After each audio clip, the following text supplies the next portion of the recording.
At Prairie Rose Family Dentists, we treat our patients like family. We have 14 highly experienced dentists with incredibly caring dental teams.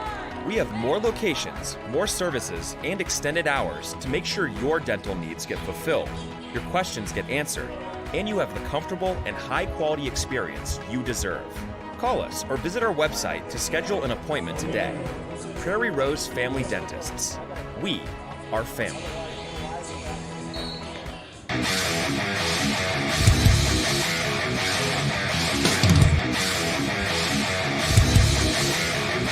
Comes back the way down to Off-Root, and Off-Root sends it forward to Luck. Luck's got a 2-on-1 into the zone. Luck dropped it back. Morellington shoots. He scores! Oh, what a twisted wrister from Morelli. He made no doubt about it. Short-handed goal for the Magi. They lead 2-0.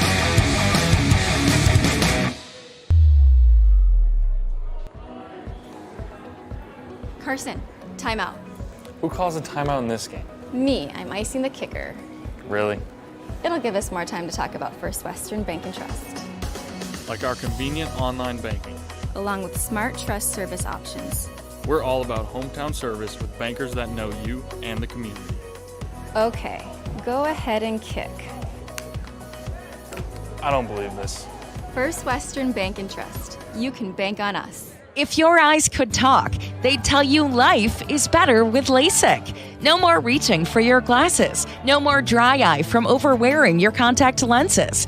Right now, Bismarck LASIK is offering free consultations for LASIK procedures. Break free from the daily hassles and expenses of glasses and contacts. Life is clearly better. Book your free consultation today with Bismarck LASIK and see the difference. Call 222-2020 or schedule online at bismarcklasik.com. The best part about working at BNC National Bank is developing relationships. I love working with people. We've been here for over 25 years. We've grown just like our communities we're in. But we still have that personal connection with our customers. And that's why we can find the best solutions for them. It feels great seeing projects around the community and knowing we're a small part of making that happen. We're helping people buy their first homes. Plan for the future. From startups to big business. We're part of the community. And we're proud of it. Yours truly, BNC. You remember where this goes? I don't know. Are you sure it was a clicking and not a zoom, zoom? I think your quash litter valve's stuck. Do you even have insurance? If we soak it, it should be good. No matter how much you know or don't know about your vehicle, trust the experts at Tires Plus. Real answers from real mechanics. Inspections are free to ensure your vehicle is always in peak condition. Thinking service? Think Tires Plus. Whether you're looking for a full-service financial plan or planning for farm or business succession, Planning Team Financial Advisors is here to help you work toward achieving your financial goals. With locations in Bismarck, Garrison, and Center, our full-service team of professionals are dedicated to helping you work towards achieving your financial goals. Visit us online, planningteam.com. Securities offered through LPL Financial, member of FINRA and SIPC. Investment advice offered through GWM Advisors, LLC, doing business as Goss Advisors, a registered investment advisor. GWM Advisors, LLC, and Planning Team Financial Advisors are separate entities from LPL Financial. The North Dakota Safety Council is dedicated to preventing injuries and saving lives by offering hundreds of safety courses. The NDSC helps workers return home safely every night and make sure schools are ready for any emergency. Our first aid training and defensive driving courses help save lives. We empower people through personal protection courses and operational risk assessments for businesses. We're a private, nonprofit organization committed to making North Dakota's homes, schools, communities, workplaces, and roads the safest in the nation. Learn more at ndsc.org.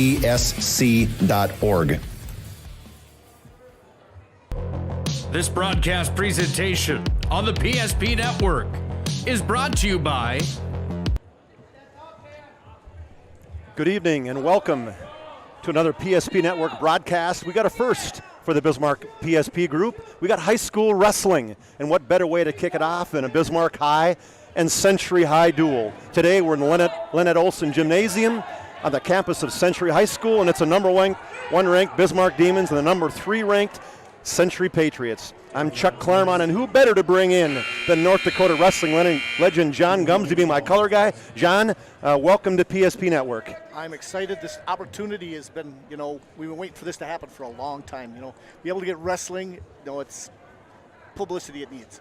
Yeah, I would completely agree with you, and it's one of the pieces for me that wrestled up through 7th grade, and even me, and as a basketball guy, wrestling has always been in my blood, and I've surely been pushed for what better place in Bismarck, North Dakota than wrestling to get things kicked off. And so I'm extremely excited about this when we take a look at these two teams with Bismarck and Century. And, Bismarck High just keeps rolling along as their #1 ranked coming into this program. They just don't seem to be slowing down. Well, I tell you what, they got 6 #1 ranked guys. Think about that, 14 weight classes. And then they've got about another, I want to say another half a dozen that are ranked. But they are tough. Just that name Demons, stands out to me as being, always prepared, ready to do damage to other teams. So it's going to be a fun night. And the great thing about Bismarck is Century, Bismarck, Legacy, St. Mary's. I mean, it's in Mandan. Let's keep Mandan included. This whole area in Bismarck, Mandan, tremendous wrestling, and surely it starts from the ground up. And there's plenty of programs I know you've been involved in that's been big in Bismarck. Well, when we start talking about the young programs, Gorillas have really expanded a lot in the north side of town. That's pretty much the feeder program for the Century team. And then you have MatPack, and MatPack has been known forever, going back to Milo Trusty. And in fact, they built a state-of-the-art, unbelievable facility that they have a grand opening come Monday. So I'm going to remind people that it is phenomenal. I mean, this is the best probably room for wrestling in the state of North Dakota. They did everything right. And I tell you what, you can look up online, look up MatPack Wrestling. They'll have the facility that they have where they have mats, and then basically you start with the young kids, and that's what they promote. All these young kids, get them out on the mat, get them to love the sport, and then they transfer up to this high school level to see them perform. And just the number of guys that go to college. Right now there are, I think, 16 just local guys in college wrestling, which is phenomenal for the Bismarck-Mandan area. Yeah, and when we take a look at people do see some wrestling going on in the background, don't panic. That's not the varsity. Right now we've got some JV wrestling going on in the background, and the lights are going to be dimmed and move down as we get going. But right now with Century's leading the Demons 15-11, so there's been some really good JV matches going on at this point. And then when this is done, we'll kind of get this bonus coverage. You'll get a chance to see the first-year girls program, and I'm excited about it. I haven't got a chance to see any girls wrestling yet this year. I've read a bunch of stuff on it, and it's surely going to be a treat to the people in North Dakota. Well, I tell you what, so if everybody watches this, next after this is the last JV match, the girls will come out, and we'll get a chance to see 9 women's matches today. Some of these ladies are ranked very high. In fact, we would have had 3 #1 ranked wrestlers in the girls wrestle, but one is sick, so it actually got cancels out. We would have had 2 #1s going against one another. But we do have, the premier, one of the better girls wrestlers in the state for Century. We'll get a match tonight, Ray Ogden. So excited to see that. There were 39 states when North Dakota decided to sanction, girls wrestling, and it's expanded. It's phenomenal. We went from about 55 2 years ago to about 80 to close to 300. So we've almost 4x'd the girls program in the state of North Dakota. Yeah, that's pretty exciting. We're going to be talking a lot about that as we move forward on this broadcast right now tonight. Right now we're in the pregame, if you want to call it that, not pregame, pre-duel, and it's pretty amazing, and all the sponsors we got for PSP. And I know this weekend we're expanding in a lot of things. This is our first in wrestling in Bismarck. Up in Minot, Scott Cattell's been calling some Minot wrestling duels the entire season, doing a fantastic job there. And Todd Domrey's, he's touched into some hockey here in Bismarck. Up in Minot, Nick Holberg has done a phenomenal job with Nick and getting PSP going for the hockey side up in Minot. That really kind of kick-started everything for the PSP network, and he's doing just a great job. We've got a great following up there. And then TD's going to be doing it first. Todd Domrey's is going to be getting into swimming this Saturday. So I love it that the PSP network is getting a lot of athletes involved. That's our mission, to try to reach as many kids as we can and give as many kids an opportunity to get in the radio or get on some video and audio and live stream. So we're surely love doing that part. So we're going to take our first break, and the JV wrestling, I think the JV's over, so there'll be a little bit of break in between, and we'll get a chance to have some special bonus coverage with the girls wrestling behind us. And when we come back, we'll kind of talk more about that. So you're listening to High School Wrestling on the PSP Network.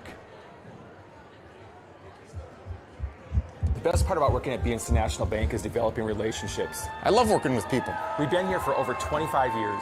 We've grown just like our communities we're in. But we still have that personal connection with our customers. And that's why we can find the best solutions for them. It feels great seeing projects around the community and knowing we're a small part of making that happen. We're helping people buy their first homes. Plan for the future. From startups to big business. We're part of the community. And we're proud of it.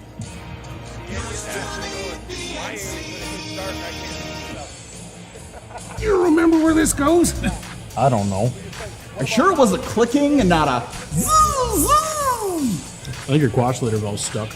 Do you even have insurance? If we soak it, it should be good. No matter how much you know or don't know about your vehicle, trust the experts at Tires Plus. Real answers from real mechanics. Inspections are free to ensure your vehicle is always in peak condition. Thinking service? Think Tires Plus.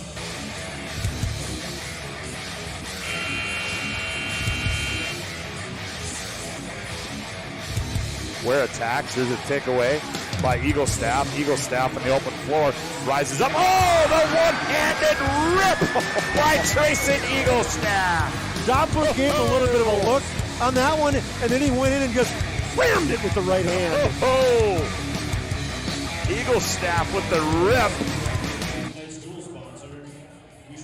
The lights are turned down at Lynette Olson Gymnasium, and the girls wrestling between the Bismarck High Demons and the Bismarck Century Patriots about ready to get started here. And so just to kind of give people a little bit of an idea, is we're not going to be calling the girls too close, although we will be talking a little bit about it as we go here in the in the background, and maybe just talk about these two programs. And the program, again, as you mentioned, Scott and Owen, really, what a great coach to be able to kick off this program, John, and get both these two things going in Bismarck. Well, Scotty Nolan, unbelievable coach, Hall of Fame coach in the state of North Dakota. He's unbelievable. Head coach of Bismarck High for many years, retired. And when they're starting this girls program, they talked him into coming out and being the head coach of all of the teams in Bismarck High and get them on the right foot. Got some younger coaches that want to help out, so he was a great mentor for them. And so they got a couple other coaches that are helping out with the girls program and stuff. So we got Austin Eichman and Jared Keller. Austin Eichman helping out with the Bismarck program, and Jared Keller for the Century program. And you talk numbers too. What kind of numbers do we got for this program with the girls? Well, when you look at Bismarck, they've had 15, 16 in their room all year. So Bismarck's quite a bit bigger than Century. Century's had up to about 14, but right now they've got 5 wrestling. They've had some injuries. And so they're just, right now you'll see a couple Century wrestlers wrestle more than once. And there's a lot of these girls, as I'm reading through some stuff, they just started wrestling about a month or two ago. They got talked into coming out, maybe some athletes going, hey, they're not in some other fall sport or winter sport. Let's come out, let's try your flavor for wrestling. Well, it's interesting, out of all of these girls, a couple of them had brothers that wrestled. So I'll guarantee they probably got some moves tried at home with their brothers, practicing as they're younger. There's actually a couple girls Bismarck High has that actually really good. This Aragio girl, her brother, that's LJ's sister, but it's not wrestling in this one tonight because they have nobody to match up with her. But she's unbelievable. Then you got Ray Ogden from Century. She wrestled with the boys for several years through junior high, and then freshman year came up. Last year as a sophomore during COVID. She was not out. But as soon as the girls came out, she's kind of been the team leader for Century this year.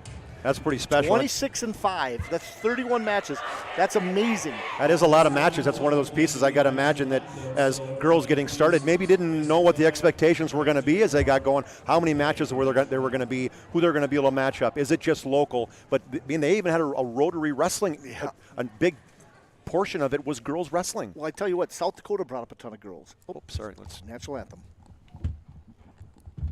Take a break. The best part about working at BNC National Bank is developing relationships. I love working with people. We've been here for over 25 years. We've grown just like our communities we're in. But we still have that personal connection with our customers. And that's why we can find the best solutions for them. It feels great seeing projects around the community and knowing we're a small part of making that happen. We're helping people buy their first homes. Plan for the future. From startups to big business. We're part of the community. And we're proud of it. Yours truly, BNC.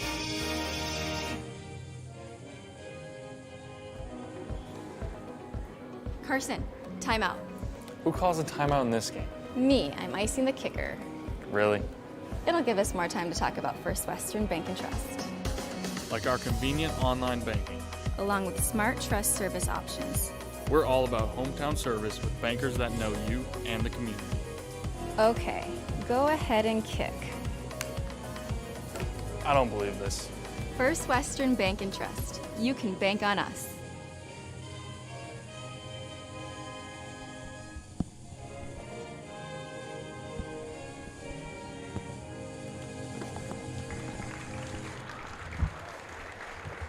Well, there we had to take just a little break for the national anthem. Got into talking so much we forgot what was Well, going it's on. one of those pieces is with wrestling, they don't mess around. I'm finding out soon enough, John Gums, that wrestling, they just go. They get people through. Basketball, there seems to be a break. You get a little pause. You get a little, with this, they do not mess around in between items, man. The JV wrestling boys left. The girls did a couple laps. They got announced, and, man, they were good going. So that national anthem was played there, and the first match tonight, John, help me out here. Okay.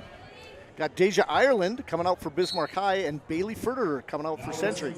Now, Bailey Furter's really come on. Her brother wrestles for the varsity team for Century. We wrestled 32 or 38 tonight. She's just an 8th grader. She's 13-11 on the year, and Deja Ireland's 10-3, so good record there. And she's just an 8th grader as well. So a lot of younger girls wrestling right now, getting going in the program. And that will keep the program going. You get the younger girls excited about this. They're going to bring more on, and they're there for many years. They're starting getting their experience. You start talking about getting these girls matches and getting physical. It's tough. People don't realize how tough the sport is. I'd like to talk to some of these moms. That's a great opportunity for a takedown here for Furter. Nope. Double finish. There's the first points tonight. Deja Ireland. At 2-0, 1:15 left in the first period. Deja Ireland is leading. She's got control on the top side there of Bailey Furter. And, one thing that we talk about strength, too. That's a piece now with so many people in the weight room. Girls are in the weight room, too. With all these sports, you can just see the physicalness, the physicality of all the girls now, too, in all sports. Yep. No, she might have a brother that's wrestling, too. There's another Ireland, Colton Ireland. He wrestled a JV match earlier tonight. And so this could be a brother-sister combo. Working on that cradle. Yeah. What I like, too, is switching up. That didn't work. Right away, going to something else. Don't try to work too hard on something. Then trying a deep half here in Furter, see if she can get her over. They got to learn to turn their hips and turn away, look the opposite direction on the edge of the mat. Referee tonight, Randy Piatz. Yeah, Randy Piatz. He's, speaking of wrestling legends, from the Iron Country down in the southeast in Napoleon. Used to wrestle for your dad. That's correct. Randy is a state champion, and he's got lots of experience. He's probably been reffing for 30 years. Yeah. So, he's one of those that is given back to the sport a lot by participating. Referees, it's hard to find, and he's done it for a long time. And in all sports, referees, whether it's basketball, football, wrestling, it really is one of those pieces you're going to get a lot of people into. Still 2-0. You guys can see the score in the upper right-hand corner of our screen there. 16 seconds left in this first period as Ireland got that takedown initially, and she's just kind of kept control this the last half of this first period. Well, I'm excited to hear how you call stuff, because I know you're a football guy. Maybe we can get in basketball. And I almost tried a little tilt. Yeah. I'm excited because I want to hear you call something wrong so far everything's right. I'm sure there will be something. I listened to the call that Todd Domrey's had regarding the hockey, and inevitably you're going to talk court. I'm going to throw that out or something. Field, court, something. And as you being a wrestler, I'm sure you'll catch me, and I'm sure you'll comment. I'm perfectly comfortable with constructive criticism. They're on the 50-yard line right now, and she turned the wrong way into that. Bailey Furter starts out on top in the second period, 2-0. Still Ireland with the lead. I've seen Furter wrestle a couple times this year, and she's really starting to get better. She lost a lot of matches early, and she's actually, I'd say her second half of the season, she's starting to get these wins. She went above 500, and she works hard. Both these girls, Ireland hasn't lost much. You only lose 3 times in your 13. There's a little side roll opportunity for, there's a reversal. And always like when you guys people out there watching this, feel free, to contact. There's different ways to get a hold of us and watch more stuff. One for you with Dakota Grappler, clearly that's one of the pieces. You've done a great job really expanding the wrestling knowledge in the state of North Dakota, John, and that's a big thing for us that I know that you've got our link going and you're to Dakota Grappler, so hopefully we can get a lot of people joining in on us tonight. Oh, yeah. There'll be people following all over the country. I had somebody that from South Dakota was excited to watch the match. In fact, texted me and asked when the matches were started, and I told them make sure to go look over at the PSP network on YouTube, and you should be able to find it. So 1 minute left in the second period as Ireland's leading. She had a takedown and a reversal Yeah, just an escape, I think, earlier with Frodo. She got a penalty point, Penalty right? point, clasping, yep. Okay. That's one thing. Clearly, some of the wrestling rules, I'm guessing some of the girls that just got going, that's, what's standard to guys that might be in it since they're 5 years old. It's completely different with, maybe the girls' side. Well, the people I want to try to interview, even myself, I'm excited to hear, these new parents having their girls wrestle. It's tough enough to have your boy out there who, sometimes you think your boy has to be tough. And now you got to have your girl. It's a different aspect. I don't have girls. I don't. As a dad, I would think I'd struggle. I'd have my girl play volleyball or maybe, but basketball. What's funny is I played a lot of basketball as a kid, and I always said no blood, no foul. That was my rule. And so, I'm kind of trying to teach that to your girl a little bit. If I had girls, they'd be pretty tough. I'm thinking. So we had another clasping. Two-handed clasp, another penalty point for Bailey Furter. So it's 4-2 now. Yep, she needs to stand up and get out. 23 seconds. She's trying hard, but she needs to get to her feet. That's the main thing. She has her head down on the mat. You got to teach her to head up. But give credit to Deja Ireland doing a really good job in controlling in the top. Almost clasping again. She is clasping again. This is her third clasp. That's 2 points. It's going to be tied up. So you can't clasp in terms of hooking your fingers. Correct. You can grab a hold of your forearm. You can do different things like that, right? You just can't clasp. From us, we can see it very together. well. And I know camera angles and they have this dark. You can't see under their belly probably. But what's happening is they're clasping their hands without a control of an arm or anything, so they can't just go straight around it. So all of a sudden, Furter's tied this up just all on penalty points. So she's got 4 penalty points, so just 3 seconds left in this second period. If she clasped again, actually, she can get disqualified. So you got 3 times you've been penalized. Yep. So 1 point, 1 point, and then 2 points. And then it could be DQ. So now it's 4-4 at the end of 2 periods, and Furter goes down again. Oh, and picks both up. They're going to change now, okay. So Furter's going to take the lead for a second. Ireland let her up onto her feet. Oh, she did? Yep. So you get that choice to say, go ahead, I don't want to clasp again? Yeah, that's pretty much what it was. The coach is saying, you go to your feet, take her down, win it that way, instead of being on your top and making the mistake of clasping. And nothing different in terms of girls wrestling where the periods are the same, the time is the same, everything like that. The weight classes are a little bit different. The moves are the same. Ireland's trying to throw her in a headlock. She's got only one. Oh, good job of keeping herself out of it. Furter got a takedown. She's on top. Takes 7-4. And she's got a butcher here. She's got the bottom arm. You hear the crowd getting excited for Century here. Lots of time, 1:30 left in this third period. She'd have the crossface instead of being under. It'd be more successful. But her brother actually has a great crossface. So I'll guarantee you see her brother teaches a few moves. There's that crossface. Trying again. Working that cradle option. And yep. And now maybe a half. But she's free out this backside. She has to stand up. There it is. Got to escape. So it's 7-5 now. A little over a minute left. She looks over to her coach, takes a look at the time, and recognizes that, hey, I got to get a takedown. I got to get 2 more points here before the end to get this thing tied up. As Ireland for the Demons, Furter for the Patriots. Yep. Well, I tell you what, when we have an opportunity to pull a coach over, probably between this a little bit, it would be bad to grab Scotty Nolan. Absolutely. Threw her to her back here from her feet. It's got her in trouble. A little head and arm got her down. Yep. Boy, they got it got tight. A fall. Yeah, that's a pin. Good job. Ireland came back, gets a victory. And that's why she stood up, right? Obviously, a lot more comfortable standing up. So Ireland will get a pin at, they closed it already. It was about the minute and a half mark just underneath that of the third period where she was actually down 2 points at the time. So that'll be 16 points for the Demons as they lead the Patriots 6-0. Now the second match of the night, John. Yes, I believe it's Cambry Feist coming out for Bismarck High against Ella Wald. Feist, an 8th grader, 19-11 in the season. Ella Wald, also an 8th grader, just 2-2 in the season, only 4 matches. Well, nice little high crotch move. Yeah. She's got the first takedown. It's got her legs there. There we go. That's one thing too, is controlling the legs. I know, that's a piece you see the guys do that a lot. I did not see a lot of that in that first match from the top side and little cross face. Well, Cambry Feist has got 30 matches in. That's a lot. So experience, just getting this mat time experience compared to 4 matches. Yeah, we talked about 13 and 11, 24. Now add 6 more. Yeah. And every single match you can build on that.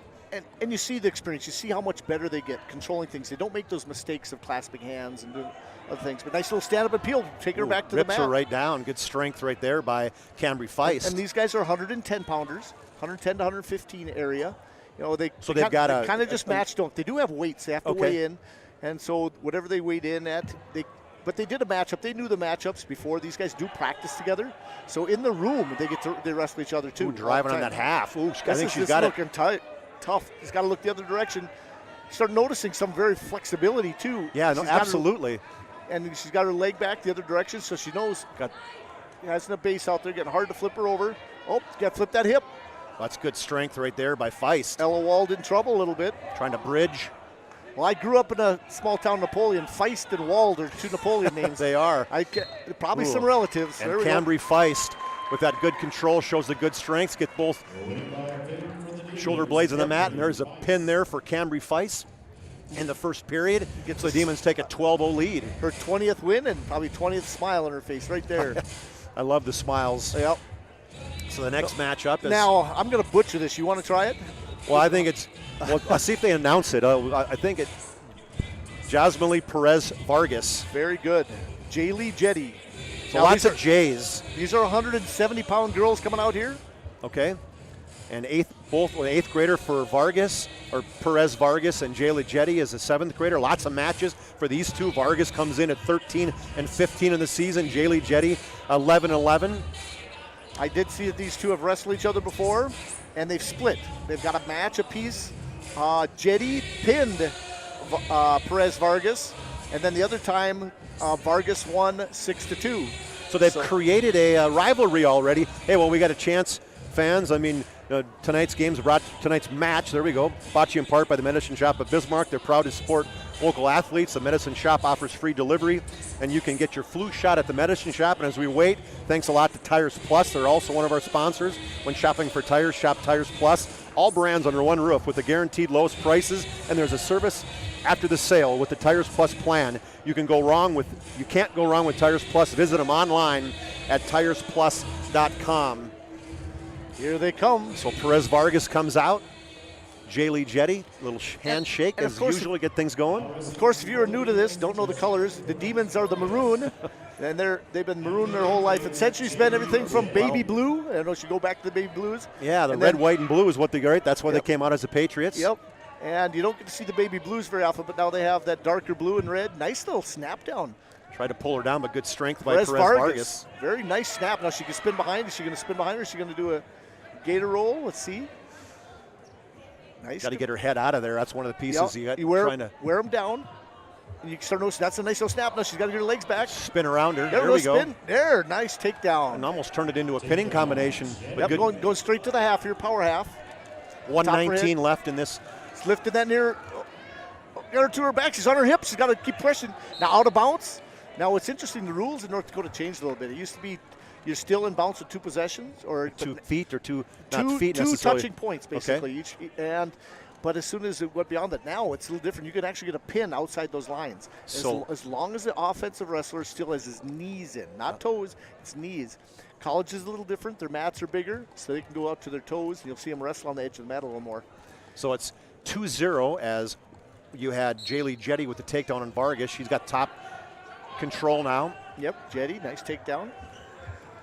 I think I was mentioned the wrong way, but Jetty, I tell you what, she looked really good trying to break Dub's clasp. Good strength, too, down low. And it almost looked like her clasp. Breaks her down. There we go. Now she'd go back to her half again. She's trying to pull that chicken wing out the back on that right side. Got to watch how high they get. She's almost riding her like you'd ride a horse. That's what's interesting there is, but you teach that you start throwing legs in halves, you got to put as much pressure on as possible. Put all your weight toward their head and hands, so they have to work to get up. And when you see that so many times, like you see on the guy's side, they got their legs clasped. They're doing, it really, sometimes you see kids riding really high. And you start noticing she's doing really good by having pressure because she's on her toes. She's not on her knees. She puts all her pressure on. Oh, good stand up here. Trying to work that power. Perez Vargas. Oh, no, don't pull her on herself. Oh, she's getting flipped back over here. So here's a strength. Can she flip her over? Can she get a reversal? Both are kind of halfway in trouble here. Oh, clasp on top. So she's going to pause this here. Stop. Nice recovery. Two reversal and a clasp. Okay. So, it's the reversal. I think she was on top. She was on top. There should be nothing. Right. That's the problem is Jetty had control. No, yeah. So it shouldn't have been a reversal at all, correct? No, I was keeping It should be 3-0 if they call it a clasp. No, a penalty point. Well, because they didn't give her an escape. No, there was no escape, no reversal. So ultimately, right now they're showing the point 5-0 as Perez Vargas will start on top in the second period. I haven't missed anything, so we'll leave the score as it is, but it should be just 3-0 as well. Yeah, right away Jetty tried to try stand a side up. roll here. Oop, rolling. Got to get back up.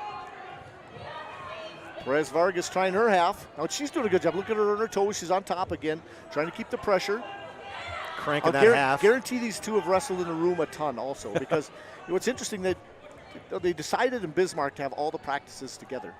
Right now they're practicing at the new MadPack facility. And this is, them. You got Legacy as well? Yep, Legacy's got about another 15, 17 girls.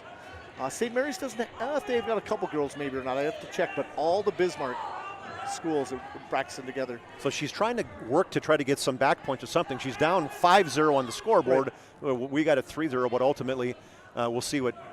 And Jetty just has to keep getting up to her base like she's doing there. Oh, nice little roll here. If she comes around, she tried a little roll. And nice reversal.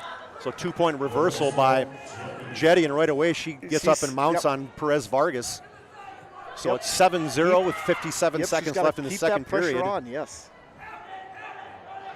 And the fans are into it. I like it. That's the great thing about in between is they had the JV, got a lot of parents coming out for the JV, and they stick around then for the girls varsity here. This is probably as good a crowd as they've seen the ladies on the year, and it's nice that they get opportunity to get some publicity online too. And I mean, this is impressive. I mean, these girls are trying moves that ultimately there's in the guys' side.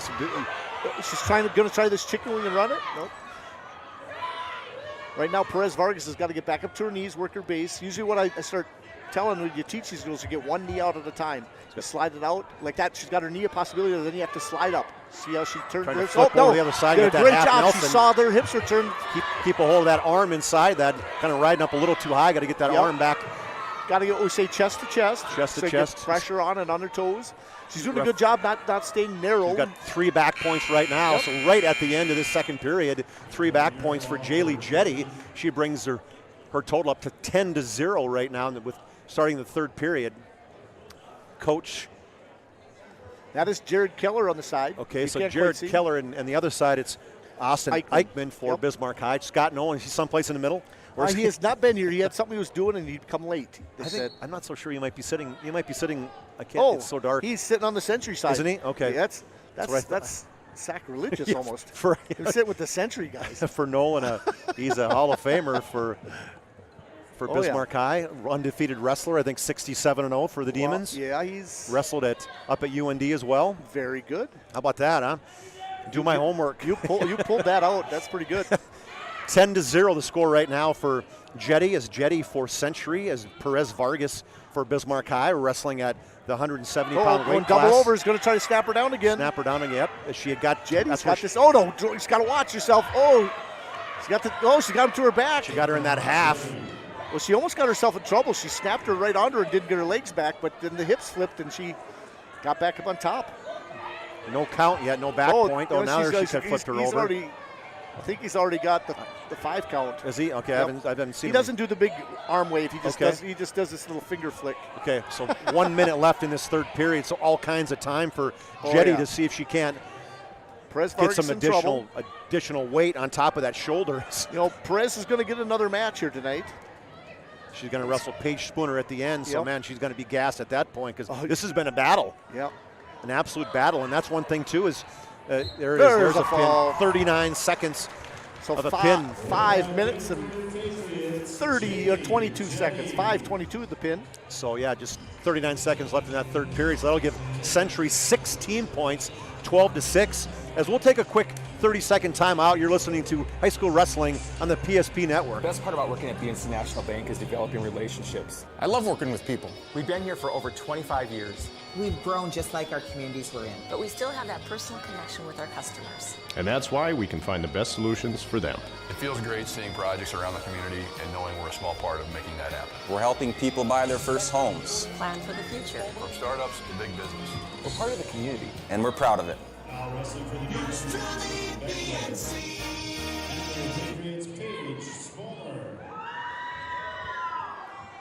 Back at Lynette Olson Gymnasium, as we got Bismarck High and the Century Patriots wrestling on the girls' side. The boys will be immediately following. Right now the Demons lead the Patriots and the girls 12-6. This match is the fourth match of the night. It's the 170-pound weight class as well. It's Lexi Beckler. She's just a sophomore. She's 18-8 in the season for the Demons. She's wrestling Paige Spolmer. She's 11-16, and she's a freshman.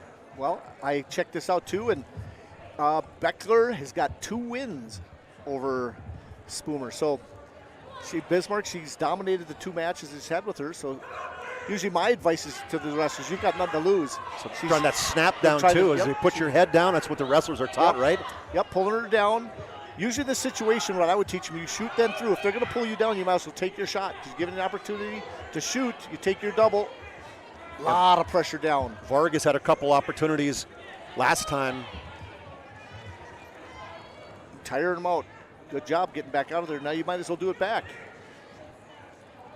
What's your best takedown? Your shot. Oh, she wants to throw her. Maybe she's got trying to lock up a headlock or something. Aggressive little face slap going on there. A hard tie, we call that. Is that what it's called? Okay. Call it what you want. I call it a face slap. Yep. oh, there she got that front head again. 26 seconds, no score in the first period. She's pulling the arms out from underneath her throat. She's probably getting choked a little bit down there, so she's got to control those arms, doing a good job. Getting wore out a little bit. She's going to be breathing hard here. She can make it through the first, not giving up any points. The other 2 matches, I think she was pinned in the first period, so that's huge. She was pinned in 145 last time they wrestled. So small steps right now, getting through the first period. And that's one thing, too, is you talk about getting your win. I mean, I know from a wrestling perspective, as I used to do a little bit of wrestling in the off season with some of our guys, and holy cow, I mean, the cardio that's needed for wrestling is, to me, second to none. Not like anything else, except maybe for swimming, where you could probably drown, you know. And I honestly thought that swimming wasn't a sport until my own son did it, but wrestling is phenomenal. I mean, if you are not prepared, you're not going to win. So Beckler, she took down in the second period, and she rips the hands up. She's nice. She had a chance for double. I tell you what, drive. She's going to try to put her in a cradle. That was a great stand-up, though. Yeah. For her escape. One escape, so Beckler leaves Spolmer. Aggressive with the snap down, trying to get the leg also. 1:49 in the second period. Yes. Demons lead the overall wrestling 12-6, and she got her down finally. Broke her down, standing back up. It's a good job by Spolmer, really trying to keep that base. Got to get her head out of there. And like you said, at what point could you try to drive on that and try to get a single or double leg in that? Yep, here we go. Maybe she's going to try a big headlock here. Oh, there she got it locked. She's getting her hip in front. Spolmer's got an opportunity to throw her if she gets her hip down. Oh, step back in front the other way. Whoever's hip's in front is advantage. Spolmer, takedown. Spolmer, good job. She got her taken down. Just kind of ripped her head out from underneath her, so she gets the 2 points. So 1:15 in the second period. Right now, Paige Spolmer is up 2-1. As you mentioned, she lost twice in the last 2 wrestling matches against Beckler. She's the underdog in this one, but coming on. I tell you what, but she all of a sudden, she felt comfortable going to the upper body, and they were both trying to throw each other. It's whose hip gets in front. You don't want to have your hip on the backside because you're going to go flying. You're going to go for a ride is what we say. So she did a good job getting her hip back in front. Now she's controlling her bottom wrist. You know, we do what's called a 2-on-1, or she's trying to take a wrist all the way behind her back. Oh, hooking this arm. She's got to hop to the other side, power half. I think it kind of surprised her a little bit and take it down. I think you're right, and she's got to get out and get that escape. She's going to grab that leg to see if she can't get a reversal. It's going to be a face-to-face, so breathing hard. Official Piazza maybe made her mad. She's going to try that throw herself. There we go. Now she's got it. She stepped right in there, got good position. You see how you got her hip back flipped in front? her down, and this is not good. This is not good for the home team, and that's the Patriots for Spolmer. Lexi Beckler got a little mad. She did. You could tell she got a little upset with that. You could just see by the face. Yep. There's the pin. There's the pin. So 3 seconds left in the second period. But you see how the improvement came. I give Paige Spoomer all the credit here for coming out and going at it. Shaking the coach's hands already, but so that'll be the third pin. All 4 matches have ended in a pin, as the Demons got 3 pins, first by Ireland, then by Feist, and now by Beckler. So they're up 18-6 over the Patriots. Jaylee Jetty, she got the pin over Perez Vargas in that third match. So we're in the 4th match now. This is a 130-pound match. Tegan Rittenbach, she's a sophomore, 4-9. Tegan Rittenbach, and against Ray Ogden, 26-5, number 1 ranked wrestler in the state of North Dakota. She immediately gets that takedown. Well, here's the thing. She's already had to do singles and doubles, so she's advanced. She starts seeing things a little bit faster than these girls that are new at it. She's, aggressive. She does moves that other girls do not. And you'll start watching. She'll start controlling bottom wrists. She just knows what to do, flipping hips. You know, you'll see some high caliber wrestling here. Well, you can just see from the aggressiveness that's not thinking about what do I have to do, where she can just move and react. Great example. Just reacting and be able to see what's happening. Usually at this type of situation, I would even as a coach, you know, she's trying to do a pullback half, but I would even cut her and take her down a couple times. But she's probably pretty good at a good turn. She's going to a bottom wrist series here, 2-on-1. It breaks them down. She'll do a good job rolling her wrist out. She's going to drive that with that run, that bottom wrist. Yep. Now Ray's dad, who, you know, sad to say, who passed away a while back, Roy Ogden, who was a wrestler for Mandan and was a state finalist for them.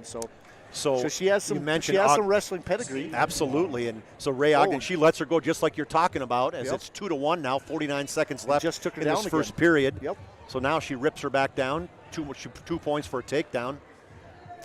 But she's good enough to have, you know, confidence on her feet. And sometimes you'll notice with the boys, the guys that are good on their feet will start taking people down because it wears them out. You will see a Brock Fedek tonight, guaranteed, because I would about say he must have the state record. We'll talk about that when the boys come out. You know, nice job grabbing that front leg and trying to flip her over, but good defense by Rittenbach. Taking her to her back. Now Ray still has her. You know, I don't know if she tilted her. She's saying, yep, just enough, 3 seconds on that tilt. So give her 2 back points for Ogden. So Ray Ogden now up 6-1, 6 seconds left in this first period. Almost done. Flipped her over with a nice little half. And right at the buzzer. And no back points, not enough time. But I saw the biggest smile on her face, her confidence. She's had a bad knee all at the beginning of the year, and she was really struggling to get going. And the coach was pushing her. And finally, we got to the Rotary tournament right after Christmas, and she kind of turned it around where she had some tough competition in South Dakota and won that tournament. And she's been nonstop stud for the girls program. She's been there's a nice little double. She came in hard. So they'll start up. Just overpower. Driving that double. This whizzer's pretty good, but she steps out and throws a half. She's in trouble. Yeah, you got to get that arm released or she was truly going to be in trouble for that wing. On the BNC Bank scoreboard, it's 8-1 now as Ray Ogden leading Tegan Rittenbach. Century. I don't know if she Ogden's wants with Century. You know, we now have a couple wrestling programs in college for women. You know, Minot starting theirs next year, Jamestown. I could see somebody like her wrestling at one of those colleges in 2 years. Well, I mean, you can just tell from us watching, she's moving. She just all the confidence in the world in terms of these opportunities for different moves, and she's jumping to different things. One's not working, trying something else. And really, she's got a long ways to go, but she'll improve so much in a short amount of time. There's a big pin. Yeah, I got her in that half Nelson and moved her over, stuck her with 1:07 left in the second period. So the pinning continues. This time it's the Patriots and Ray Ogden as she improved to 27-5 in the season. Rittenbach will fall to 4-10, 18-12 through 6 matches. 5 matches, excuse me, and right away, I mean, they don't mess around. No. As we said, Avery Larson for the Demons, an 8th grader, wrestling Bailey Furterer. This is her second match. They made a change there, they actually. did, okay. They got Cambry Feist coming out now. Okay, that's Cambry Feist for the Demons. It's her second match, and she'll be wrestling Bailey Furterer in Furterer's second. Right away, there's a takedown by Feist. Well, and what's interesting is Feist is really improving too. She's one of those girls that as you're getting her more time, I looked over there and the coach said she's ready to go whenever you're ready. She didn't have to take a break. Sometimes in wrestling you might need, you know, a recovery time of about 30 minutes, put my match last. But no, she was pumped up. Coach came over and showed me who was coming out. Okay. And that's why we had a little change. So Feist now 20-11. Furterer she lost her first match. She got pinned by Deja Ireland, so Furterer is 13-12 now on the season. 2-0, 109 left on the BNC Bank scoreboard. Yeah, I didn't have a chance to look up this one. I think these two have wrestled before, and I guess I probably can look it up, but this is the 110-pound category, exactly so right. That's one thing too with these duels is there's multiple matches within. It's not just 110, 120, Well, they try to get the girls matches. Absolutely. You know, instead of just having forfeits, the girls kind of decided that guess what, they're not going to have the strict format that the guys do, where you're going from 106 to 113. We're going to try to get matchups first. Oh, good job of flipping on her back, and boy, she's in tight now too. Is she's got good job with her. She got her left knee on that shoulder, trying to push it down. Nice control. Furter's in trouble. Oh, not much room there. It's pretty dark from what I see here. Yeah, it looks like, there we go. There it is. And that's a pin. 22 seconds left in the first period, so you call that 138? 138. 138. A pin for Camry. Camry moves to 21-11. Bailey Furter will go to even now. She's 13-13 in the season. We'll see who's announced here. As it's now 24-12. The Demons lead the Patriots. This is Aspen Roldson, an 8th grader. This is 1:15, and Ella Wald will come back already, and she'll wrestle again. Wald at 2 and 3. Yep.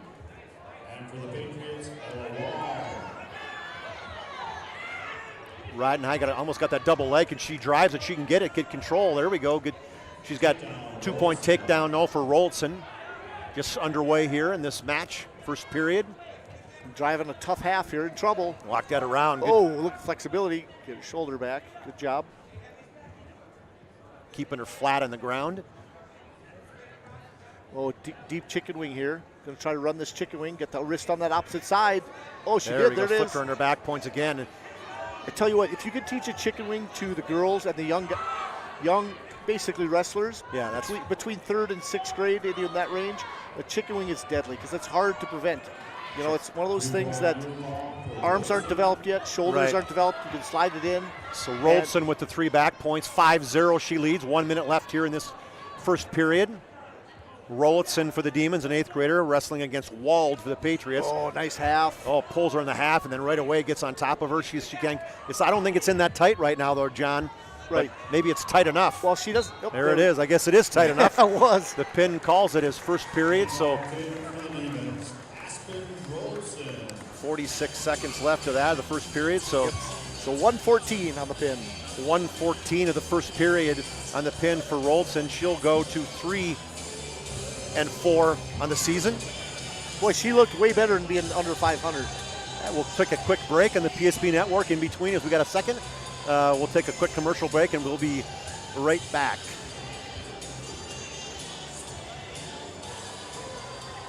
Well, they took our short one off, so no quick break. We used to have a short little 15-second commercial that no longer exists. They removed for us. So we'll have to flip that in later on. Ins and outs. You're listening to the PSP Network. Chuck Clairmont alongside John Gums with the call for you. Immediately following this one will be the boys' matches for the number 1 ranked Demons and number 3 ranked Century Patriots. This one is Shaylee Connect and Jaylee Jetty, and Jetty's second match. Oh, Jetty drives with that double leg. 2-point takedown by Jetty. So that's what we talked about earlier. The girl tried to snap her, and if you take it right, you get snapped. Oh, she must have went straight to the full Nelson. But if you can, when somebody's snapping you, take your shot. That's what she did. She got that first takedown, but then put on a full Nelson, so it's 2-1. Full Nelson will give the penalty point to Connect. She'll still have to stay down on that. Yep. They don't change. They don't go back up on that. That's correct. So Jetty will be on top. Oh, good nice escape there for Connect. So nice stand-up. Should be 2-2 right now, correct? Yep. They haven't put that point up yet. 1:28 left here in this first period. 2-2. Snap her down. Nice little snap down again by Jetty. Spin around the back. There she goes. Pushing down on the head. Got her flat there. Get all. Now go trying right to straight to the power half. Yep. And the drives her over. Gets to the side. Oh. Good strength there. Flipped her on her back. Got a reverse half now. You got to come back under the head. Oh, that's the roll. So she'll get 2 back points on that one. So now it'll be 6-2. She must be strong. She can just see her rip this. That's a nice little power half. Jaylee Jetty. She recognizes that the hips are flipped the other way. So she's going to try the half the other side. And Jetty got the pin as she pinned Perez Vargas. So she's looking for a couple pins against Connect. Connect's a sophomore at 3-5 in the season. Pushing hard with that elbow in the back of the head. That can't feel good. No. Now she comes the weak side, grabs a hold of that near side leg. Oh, she worked a little chicken wing. I think she'd be phenomenal in flipping them, but rips her down to the floor, the mat. Caught her another legal move. So another penalty point. He'll stop on that one. He'll call penalty point. They'll get him reset. Now this is the second time, so it's just 1 again. Yep. So 6-3 now. 3 points for Jetty. And that happens again. We know it's 2. It's 2. Yep. And then the fourth time is DQ. Yeah. 6-3, 26 seconds in the first period. Jetty leads Connect. Shaylee Connect for the Demons. Trying to push tilt. back. Yep. She's reaching back. You usually don't see that very often. And then tried to roll her backwards. Hope that power half is, see if she can get it in there, driving it. Oh, got her broke down. Pushing on you it see again. her favorite move go, just crank Just rips her right there. over. That's strength right there. Yeah. Flip her leg. Oh, good try. Did not get it. So we're at 6-3 on the BNC Bank scoreboard. 30-12 in the overall team score. The Demons are leading. BNC Bank, financial solutions for your life and business, customer-focused, community-driven, the bank for business people. That's BNC Bank. 30-12, the Demons lead overall, and 6-3 in this match. Jetty leads Connect for the Demons. Jetty already wrestled earlier, got a pin on Perez Vargas. I see you can drive this double again here. Opportunity, or grab that single, snap her down. Connect going to do on top? She's trying to. Her best is to spin around. Spin around there. She's almost got it. The leg's got to still hold the she leg. kept hold of her hip though. Oh, in trouble. Wow, good job for a 2-point takedown now, and right to the back point. Squeezing. She's on her. She's got her in tight. Well, that was a good reversal. Right away, got to chest. A pin. Well, we're coming to our last girls match. I see it's about 7 o'clock. We're going to get her rolling right away into the boys. They won't mess around. No. 30-18. That's a pin there for Jetty, her second pin of the night. The Demons now lead 30-18. 8 matches, all pins tonight. Some good matches, though. That's exciting for wrestling fans to see. You get a chance to see some good activity going on here. Both these wrestlers have wrestled previously. Perez Vargas for the Demons. Spoomer for the Patriots. And Spomer for the Patriots, as Joss Miley is how they pronounce it. And Paige Spomer for the Patriots. This is the last match of the night for the girls' side, as then you're right, they'll move right into the boys. We'll see if we can't take some breaks in between, pay some bills. I'm guessing that they'll have a little break. They'll usually let the Demons come out and drill just for a few seconds. Okay. And get them going. Century's got the wrestling room. I could see the Bismarck High varsity guys start to jump up behind there. Okay. Behind the thing. But, Century having a home duel, you get an opportunity to warm up a little bit better than the visiting team. If you just joined us, we have John Gums. He's got the color call for us, former Century state champ, and Chuck Clairmont, excited to make this first call of first wrestling for Bismarck for the PSP network. Nice little snap down goal, that single leg, but we got Vargas, good defense on that. 1:04 left in the first period, no score at this point. And they're testing the waters a little bit. You'll notice they're what's called hand fighting a little bit. And chicken fighting going on, right? Yep, trying to get what's inside position. They've learned that they must practice it in the room. You watch them roll their arms inside. They're teaching them to get inside. You can't be comfortable on the outside. Can't pull hair, I'm going to guess, either. Right? It's pretty hard sometimes. There's a lot of hair with Perez Vargas. Well, they changed the rules for boys, too. It's kind of interesting. Just this year, they allow guys to have beards, mustaches. You used to have to shave, have to be clean. Shave. You used to allow to have a mustache as long as it didn't go past your lip line. So you had a problem because you probably had a mustache at 12. Yeah. What's interesting is I wish it would have been that early. No. I didn't have to shave till college. I don't believe it. Yeah. Now it grows out of style. Trying to snap her down, Perez Vargas, and couldn't do it. But they used to have hair nets or something to cover the hair. Now guys, they can have any length of hair. Okay. There's no rule for hair. They said it just 3 seconds, 2 seconds. It's a new generation. Yep, one. So first period is over. Scoreless tie. Neither wrestler able to bring the other one down. No control on either side. So the disc flips to Spomer. Spomer's wondering what she should do.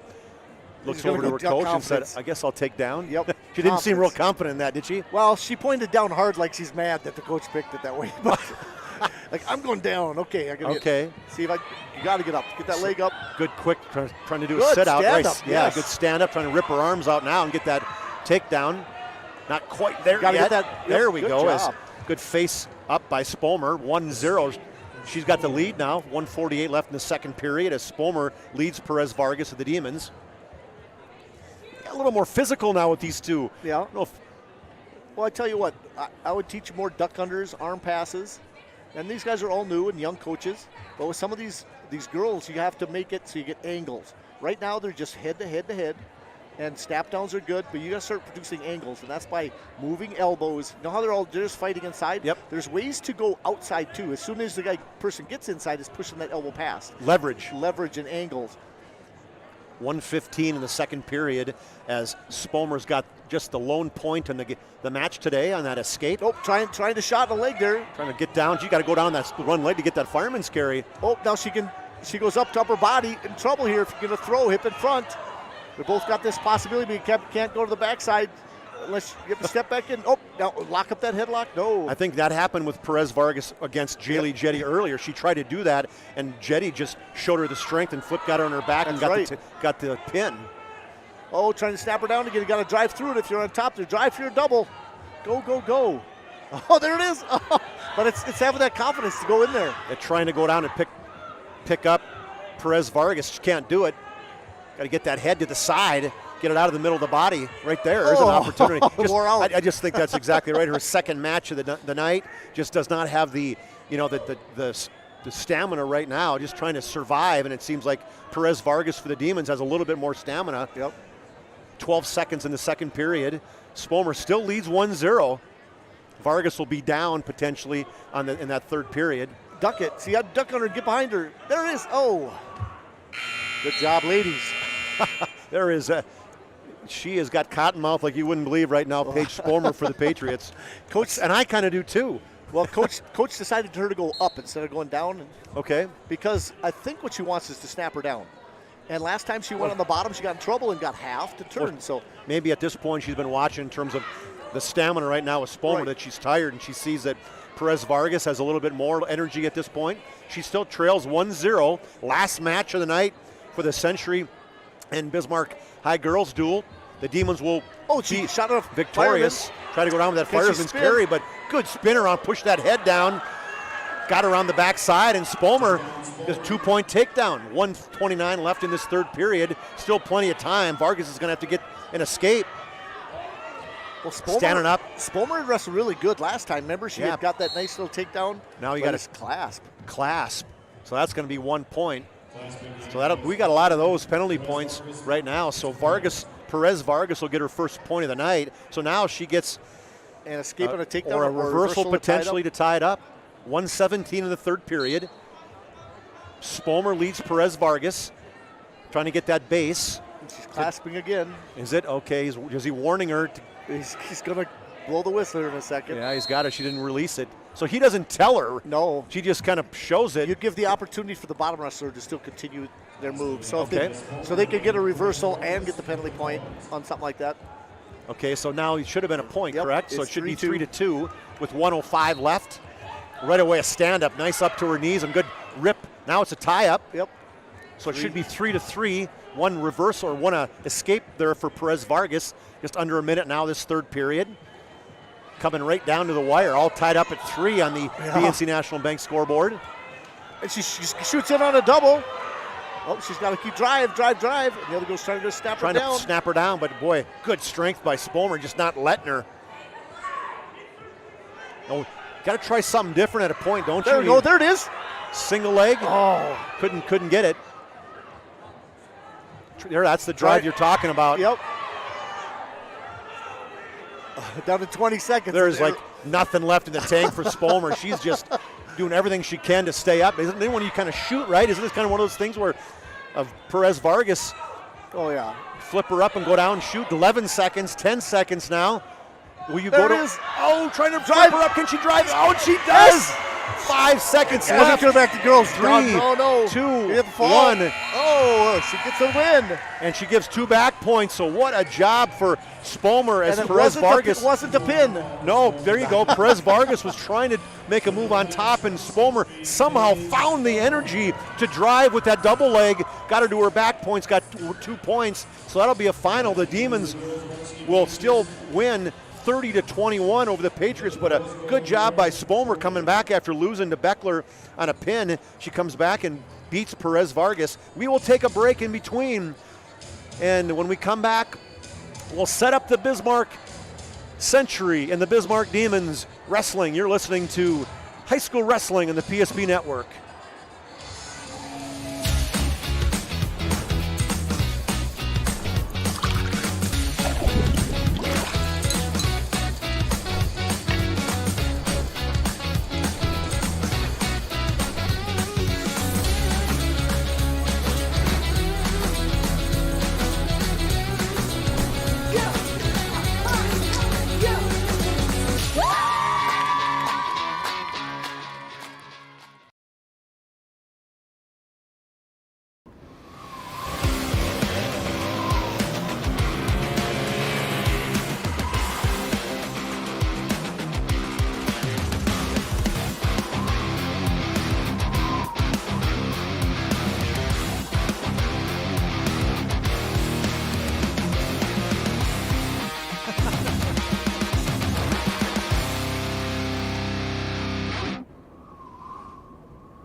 You have built an amazing life by working hard and doing your job well.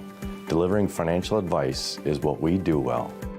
At Ameriprise Financial, our job is to use our skills, experience, and research to help you become more successful in today's economy. What we want you to walk away from each encounter with is satisfaction in knowing that together, we've done what we can to help you work toward a better future.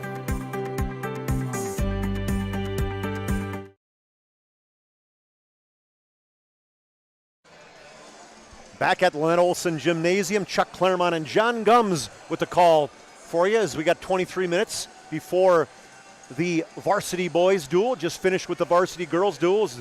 The Demons were victorious 30-21 over the Patriots. And, John, as we take a look at this one, the Bismarck High, they're going to finish. Let's take a look at the standings. Let's pop them up here. As Bismarck High right now, they're going to finish number 1. They're 9-0. But, hey, there's still some activity left in terms of what's going to happen between Dickinson, Minot, Century. Talk us through this on the standings in terms of what, with just a couple duels left in the season, what can happen? Well, I tell you what, Bismarck High is by far the number 1 team in the state, and nobody will touch them. But guess what? Everybody else is shooting to make the finals at state, and the West, the WA, is tougher than I'll get out.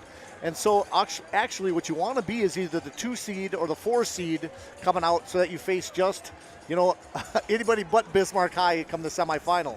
So when you look at this, Dickinson, Minot, and Century are the 3 teams that have the best shot to make it to state. Now, Dickinson has made it because they beat Century, and they've got only 1 duel left, so they will have 3 losses. Now, when you look at Minot and Century, the other two teams, Minot has beat Dickinson, and Century beat Minot, and Dickinson beat Century. So there's a 3-way there.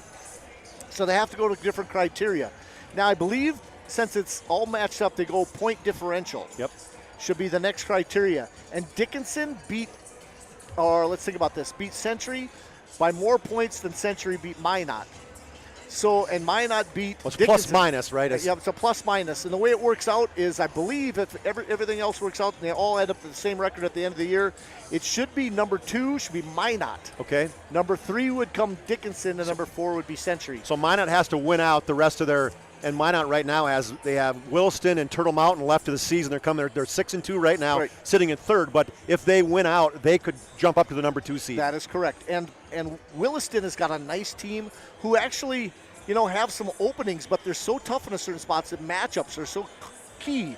Williston is the other outside team. They've got 4 losses that has a chance to wreck Century's chance to get into the state tournament. Now, Williston also wrestles Century this weekend. And if for somehow that Williston come up and get a victory, they would knock Century out, and Jamestown would have an opportunity to jump in there, because now we'd have to look at the differential. It would be so close, because I think then it would be a 3-way between Williston, Century, and Jamestown to see who would get that 4 seed. It's a lot going on, Let. Ultimately, there's still some openings left. So there's those a lot 2 left. seeds left, because 4 seeds from the West and 4 seeds from the East will make it to the state tournament in the dual side. Right. So if you look at the East, though, the number 1 team is going to be Cheyenne coming out of the East. That's the first time they've had an opportunity to beat Fargo Shanley or Cheyenne. Let's think about this. West Fargo Cheyenne beat Valley City for the first time ever. And Valley City right now, they come into this duel ranked number 4. Bismarck High's number 1 in the state poll. Minot's number 2. The Patriots are number 3. Valley City's 4. Cheyenne's 5. So a little bit of an upset there in a duel where Cheyenne upset Valley City. Cheyenne beat Valley City to take the 1, and they've beat everybody else. The other team that had to work around was Davies, Fargo's Davies. So you're going to have, for the 2 out of the other side, it's probably going to be Valley City, and then 3 Davies. 4 is a toss-up out of the West. It might be Wapton Breckenridge. It might be Grand Forks Central. It could be West Fargo. So that right there also, if I look closer at that, I'll have that all situated by this weekend, because all the duels for the state will be done for the East and West, and we'll know the brackets of that. And you talk about this. So we're talking about the dual matches. Obviously, there's 2 things at state. There's a dual event, and then there's the team championship, if you want to call it that. And, when you look at this, wrestling started way back in 1959, and Bismarck High has been the absolute dominant force. And here's some, as I'm taking a look at this, Bismarck High has won 38 team titles Everybody else is 124. So Bismarck High is by far the most dominant program. And so even if we take a look at 75, going when Century came on board in 1975, who do you see as the other teams in there that is maybe eventually might push the Demons in terms of their dominance? You know what's crazy is in the state of North Dakota, there's been little runs by other teams, but Bismarck High has always been in it. They've never placed lower than third in the history of the program. You know, Minot had their run in the 70s and the 90s. Century had their run in the late 80s and then in the mid 90s.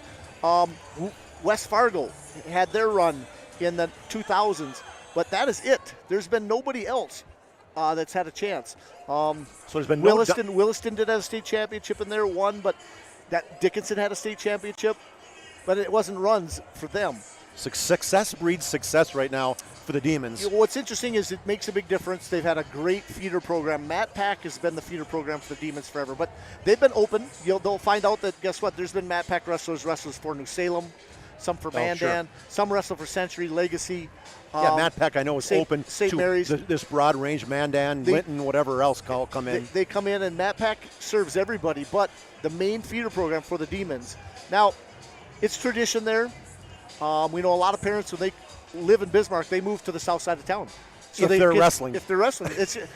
And you look at all the rest of the sports, unfortunately, right now, or not fortunately, unfortunately, is that as you take a look at wrestling seems to be the dominant on the south side, and you look at the other parts, it's Century for, oh my gosh, so many things, whether it's the basketball, especially in the girls' side, you see that. Well, we have what they call the C Club meeting, and I think what Larvik had said is over the last 10 years, Century's got almost 40 state championships.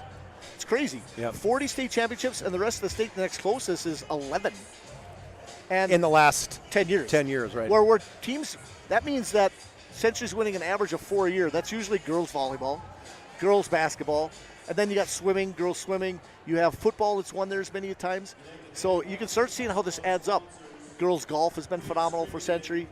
Yeah, there's just been a lot of Century's been dominant on the girls' side. And say, before we kind of get into some more things we got 16 minutes left here in this pregame, pregame if you want to call it that, in between. And let's pay some bills. One other company tonight we really want to appreciate and thank is Chuppy Clinic of Bismarck. Chuppy Clinic offers more than just basic adjustments of the spine. Chuppy Clinic is concerned about the overall health and wellness of each patient and offer care and services to meet the greater demands of current healthcare needs. Find them online at chuppy.com. We're going to take a break. We're going to take a Hub International Insurance timeout, if you want to call it that, not on the field, but on the mat. And when we come back, we will talk a little bit more about this matchup and the history of the Demons and the Patriots. You're listening to High School Wrestling on the PSP Network. Whether you're looking for a full-service financial plan or planning for farm or business succession, Planning Team Financial Advisors is here to help you work toward achieving your financial goals. With locations in Bismarck, Garrison, and Center, our full-service team of professionals are dedicated to helping you work towards achieving your financial goals. Visit us online, planningteam.com. Securities offered through LPL Financial, member of FINRA and SIPC. Investment advice offered through GWM Advisors, LLC, doing business as Goss Advisors, a registered investment advisor. GWM Advisors, LLC, and Planning Team Financial Advisors are separate entities from LPL Financial. You remember where this goes? I don't know. Are you sure it was a clicking and not a zoom, zoom? I think your quash later valve's stuck. Do you even have insurance? If we soak it, it should be good. No matter how much you know or don't know about your vehicle, trust the experts at Tires Plus. Real answers from real mechanics. Purchase 4 eligible Firestone tires and receive up to $120 in a prepaid Visa gift card. Thinking service? Think Tires Plus.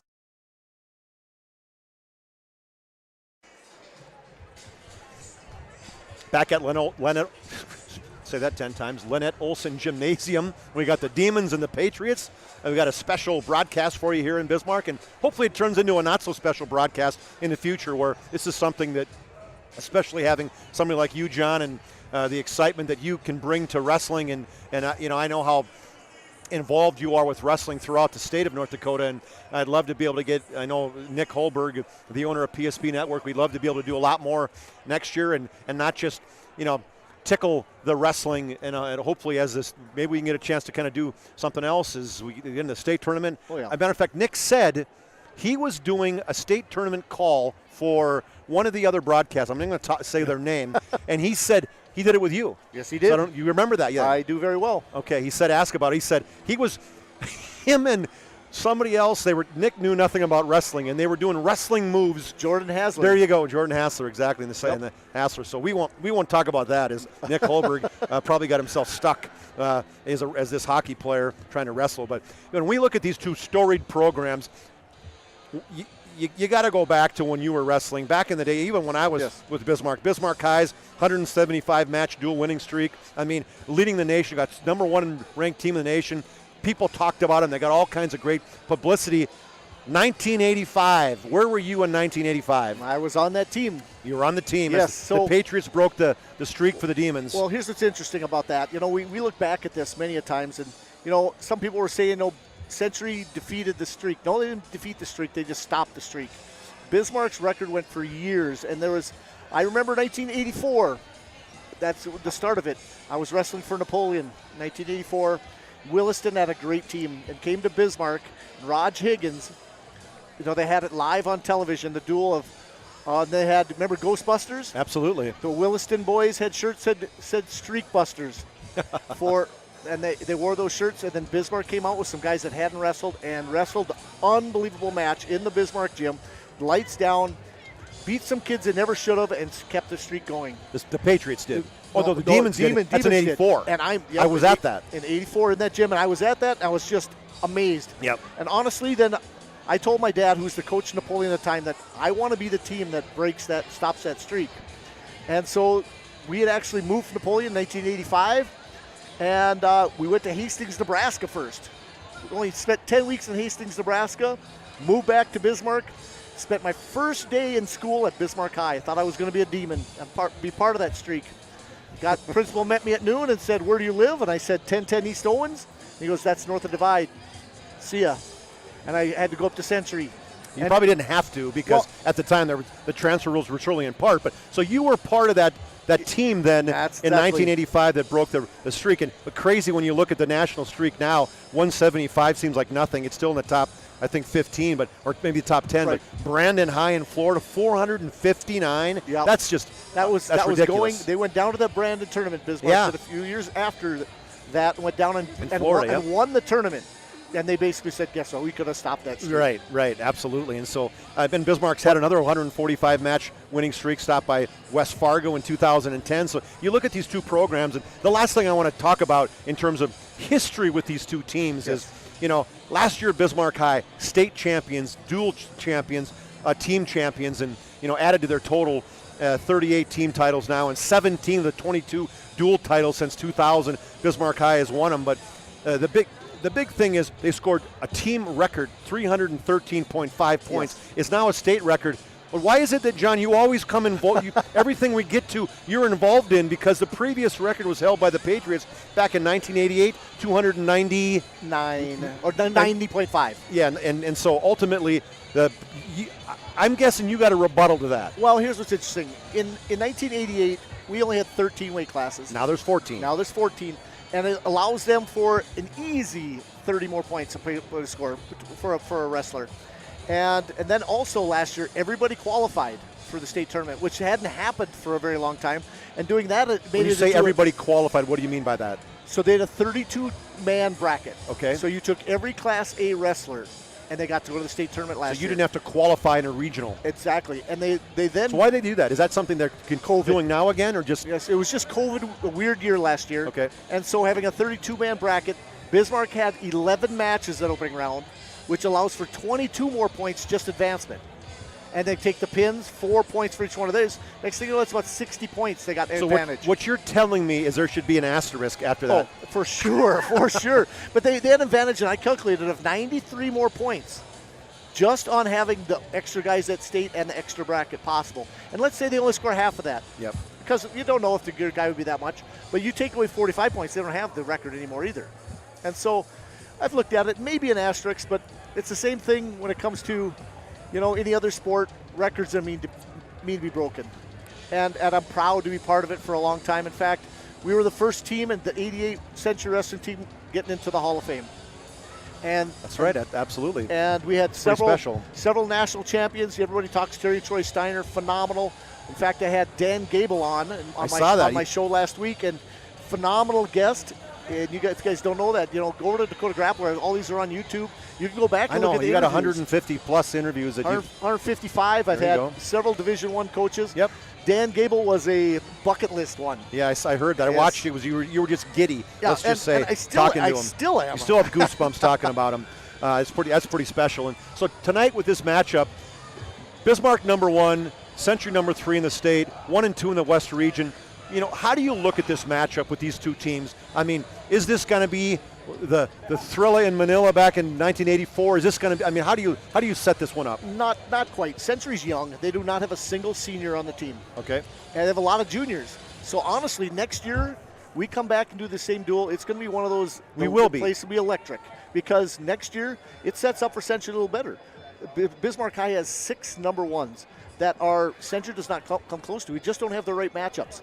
But what I do is, if I was coaching this, is every wrestler, you got to go out and prove something.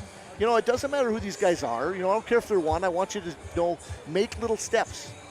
Make them fear you some. Have a move, do your best, and go out and show the fans. Because guess what? You're here to perform and do what you're taught in the room. It's not give up. That's something about wrestling. You learn that you get up every time you get taken down.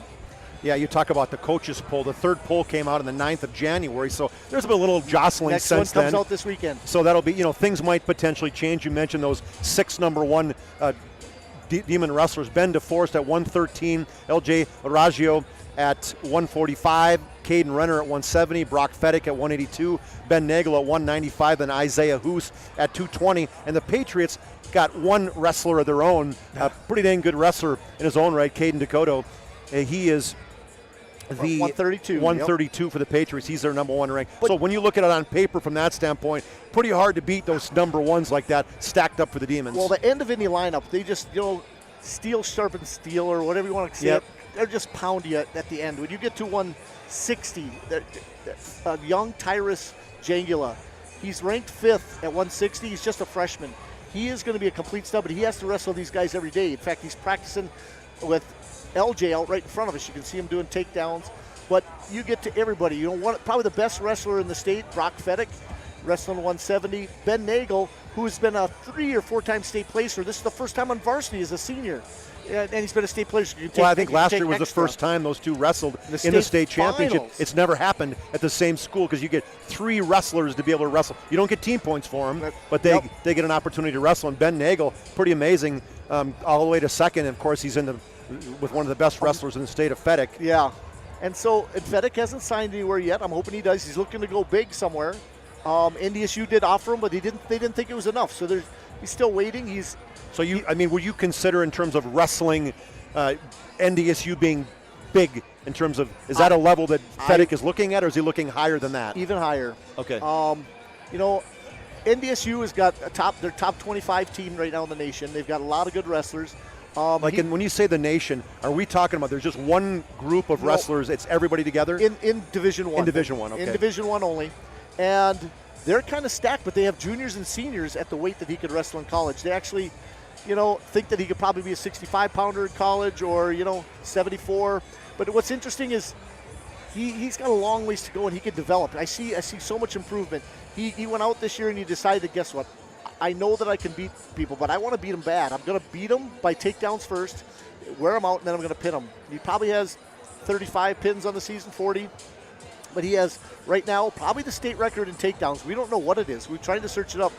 He has 320 takedowns on the season and only 1 given up.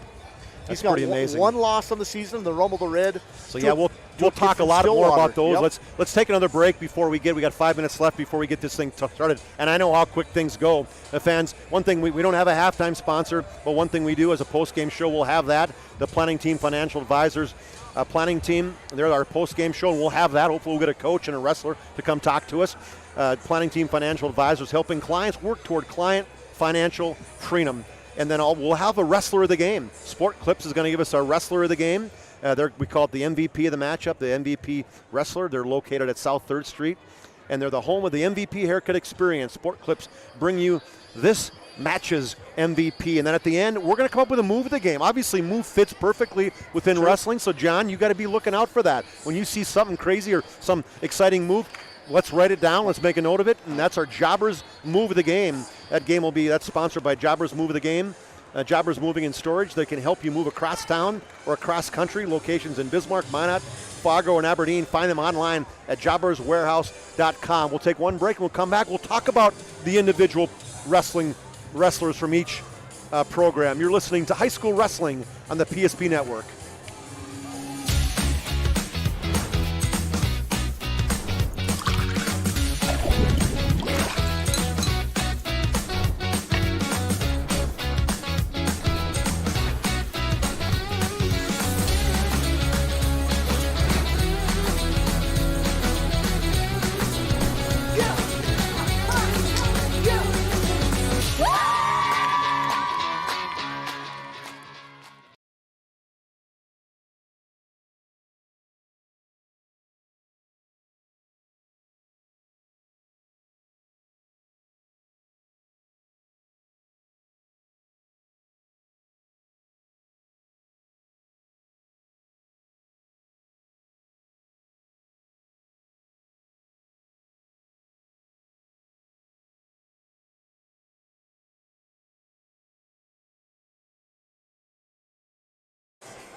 Wrestling in Bismarck. The Patriots, the Demons, you have it here on the PSP Network. I'm Chuck Clairmont alongside John Gums, and we're about 2 minutes and 30 seconds getting this thing going. And the excitement's here. Behind us that you can't see, it's pretty packed behind us. It's loaded. Bismarck brought their fans. They did, and Century's the home team, if you want to call it that. You can call it that. They're the home team. They're on the opposite side, and not quite as many fans, but the Demons, let's just say they travel well. Oh, very well. They're looking forward to beating Bismarck Century bad. I was reading something, probably 10 years ago, maybe like in 2010, something came up, and it was talking about back in the day, they were interviewing somebody from the Century, and they said, outside of state, the thing we get up to the most is our duel against Bismarck High. Now, maybe that's changed a little bit now with the Rumble and the Red and the Rotary and those things, but that says a lot about this rivalry. Well, the tradition goes a long ways back. This has been the last duel of the season for many, many years for both these teams. And it's not for Century. It's really weird. It's after COVID, they still have duels left, which is weird because just how the scheduling worked out. But usually this is the last one. So both teams are usually prepared to, guess what, we're going to give it all. This is it. So when was the last time the Patriots beat the Demons? Oh, I'll bet you it's been 1995. So if I take a look at this, and as of 2011, when I was reading this article, Bismarck High was leading 33-7 in all-time duels. Yep. And they won that year in 2011. So you throw 10 more duels on top of that. Yes. So it could be like 43 or 44-7. That's correct. With the last time the Patriots won, you're saying is back in the 1990s. That's correct. Well, that's pretty amazing. That's one of those pieces that you're not necessarily expecting an upset, but do the Patriots have the firepower? If they have a perfect match tonight, can they beat the Demons? You know what? It would have to be perfect. I don't see a way that the Century really wins this, but guess what? They have to put the fear in them. If Century can put 20 points on the board, that's a great night. St. Mary's put 24 on them. They're the closest North Dakota school to them. That was the first match of the year. First duel of the year against them. And so that's kind of what you shoot at. But there's little individual victories. Both these teams are way better than they were at the beginning of the year. And so, matchups. Crazy thing is this Century does have two wrestlers that are out tonight that are great wrestlers. Both are ranked wrestlers too. At 152, Cole Redens, he's ranked 5th. Has a great opportunity. He's higher ranked than what Bismarck High is. His brother won state last year, right? And in fact, wrestled really well. Took second down in South Dakota this last weekend. And then at 195, which we would have a chance to win to be a closer match, but we have a chance. Greece is ranked 5th in the state. So Century has two wrestlers that are out. So I give Bismarck basically 2 thumbs up that they're going to do very well tonight, but Century has to prove something. I look back to some of the duels for the Patriots as they're coming off a couple tight losses, one against Dickinson, one against the Patriots, as right now the Patriots will be running out on the mat. That's the one cool thing about the home wrestling matches. You get some cool music on, you get a chance to come out and run around in a circle and really kind of get your blood pumped. And with the lights down, I really love the atmosphere here that they do it. Well, they're going to start at 132. So 132, okay. 132 is where the match is going to start. And it gives an opportunity. I tell you what, Bismarck Century will have an opportunity to get some points on the board early and try to prove. But they'll tell you what, we get those heavyweights. Bismarck High is going to have an opportunity to just start taking that gap farther and farther. So they'll get going right away at 132. Dylan Kostelecki, I think. That's one thing with wrestling. You can have things laid out. They can change stuff up at the last minute, right? How much time do they have before they have to announce the guys? Here's it's like back and forth, right? You can have 3 extra wrestlers sitting on your side that did not wrestle a JV match, and you can rotate them in, bump people up. So right now they are just making their face-offs. But so they're introducing what they expect it to be. So that was Ekberg and Seamus Kukluk. And at the 113, they're introducing Ben DeForest, ranked number 1, and Riley Stair for the Patriots. That's 113. At the 120 side, they'll go Carson Lardy for the Demons, coach's kid. He's a freshman. And then Ethan Coons on the Patriots side. He's 16 and 23. Lardy's 21 and 18. We'll get way more details with that. At 126, the Demons will have Logan Mertens, I think. Yep, Mertens. He's a freshman. And Braden Morris, good wrestler, ranked number 5 in the state for the Patriots. At 132 will be Kostelecki for the Demons. He's a freshman, or he's a sophomore, excuse me. He'll be going against Brody Ferderer for the Patriots, and he's a junior. That's at 132 pounds. They announced right there that was Caden Dakota, but. Oh, did they? Okay, so. But don't change anything right there. Okay. So Devin Halverson, they have set up at 138. So this is Brody Ferder. That was Brody Ferder at 138. Okay, now we go 145. LJ Arugio for the Demons, number 1 ranked Demon guy in the state of North Dakota. And then Blake Ersland for the Patriots at 152. Tate Olson's a junior. He will be matched up against. There's a name I'm familiar with, Jax Gums. Yes. You know him. Yes, I might get a little excited. That's okay. I understand that. Jax has wrestled him as a kid, but hasn't wrestled him. So that could be a good match tonight. We'll see. I'll keep my cool. All right. 160, excuse me. Tyrus Jangula and Adam Vignes.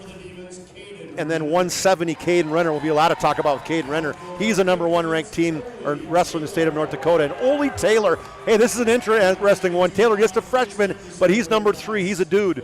At 182, well, this is the king of wrestling in North Dakota, as you were talking about him, Brock Fedek, number 1 ranked, 40-1, comes out of Darren Bitts. He's just an 8th grader.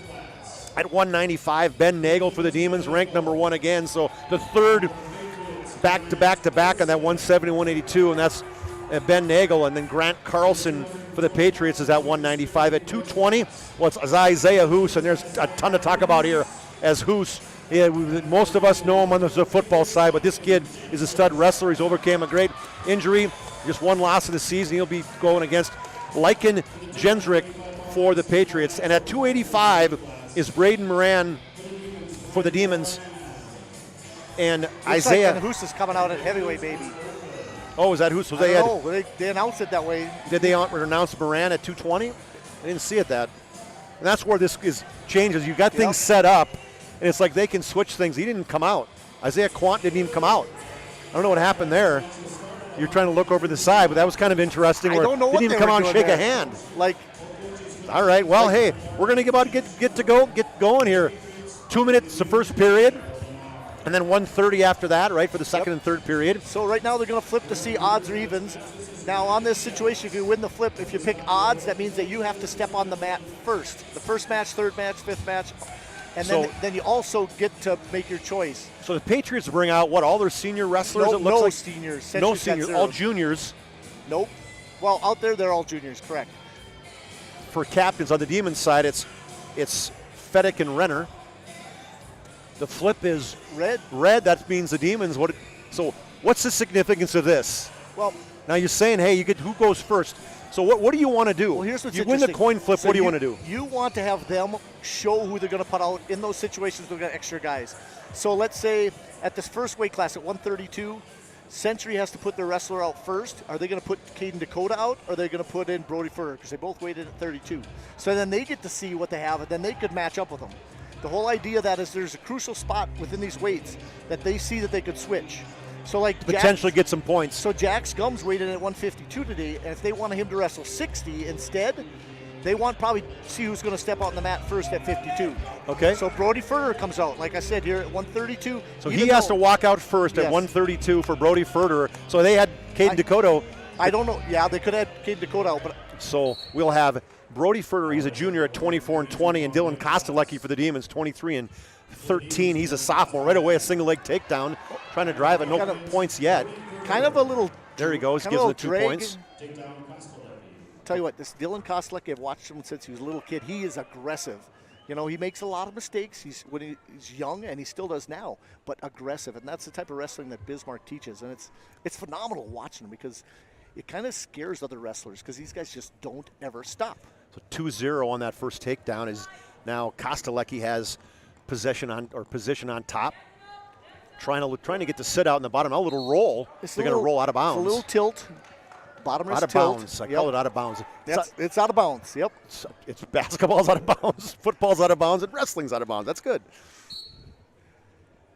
And so right now, Furter's trying to get a little hand control there. Our angle's kind of tough here for that. Look at the other way, but what Dylan Kostelecki's trying to do is just control some things. A sit back, try to switch out of this. Not a reverse yet. He hasn't called the escape because there's still a little bit of a control. If he can pull it on, he can handle it. So at what point in time will he give him the 1 point escape? Only when there's separation. There's no separation between them. An escape isn't allowed until.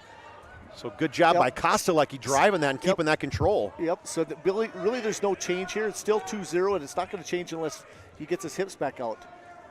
Yep. See, nothing changed. Still 2-0. And there's no riding time in high school anymore. That's correct. So he could be on top the whole time. And college, I know there is. That's correct. I was watching the Penn State-Iowa duel. That wasn't a bad one the other day. Oh, good job. That was my kudos to you because that was my favorite duel last week in the colleges. And so 25 seconds in the first period, a takedown by Kostelecki early in the period. Kostelecki slipped a leg in here and tried to do his tough crossbody ride. From here, he's trying a little cradle. Yeah, cradle option on the near side on that one. Trying to. Yeah. So now, he's got it pretty tight. Now Fitter's just got to get long. Good strength, pull him out there. Roll all the way through. If he rolls through, he's got a chance to get a reversal. But just rolled all the way through. Oh, he kicks back. Got how many back points? They're going to give him 2 back points. Almost rolled all the way through. It's the danger when you have that cradle and not have the arm controlled. You can break out of it. Kostelecki did a good job staying in control there. So Dylan Kostelecki, 23-13. We mentioned he leads 4-0. Start of the second period, he's going to take down. Furter will be on top, 24-20, 44 matches we're in. Right away, a sit out. Trying to stand up. Good job by Furter ripping him back down.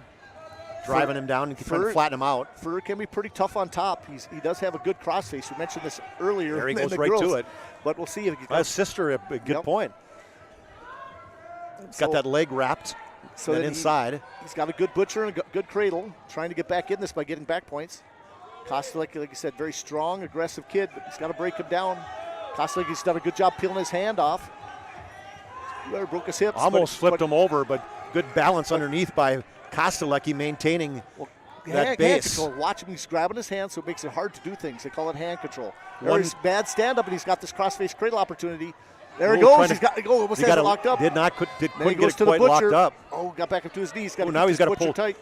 2 hands on that inside leg. So at what point, as you said, they're still tied up? No, they're not going to do escape. Furter's still in a good position. He's got to block his far shoulder, but he's got to get this R out.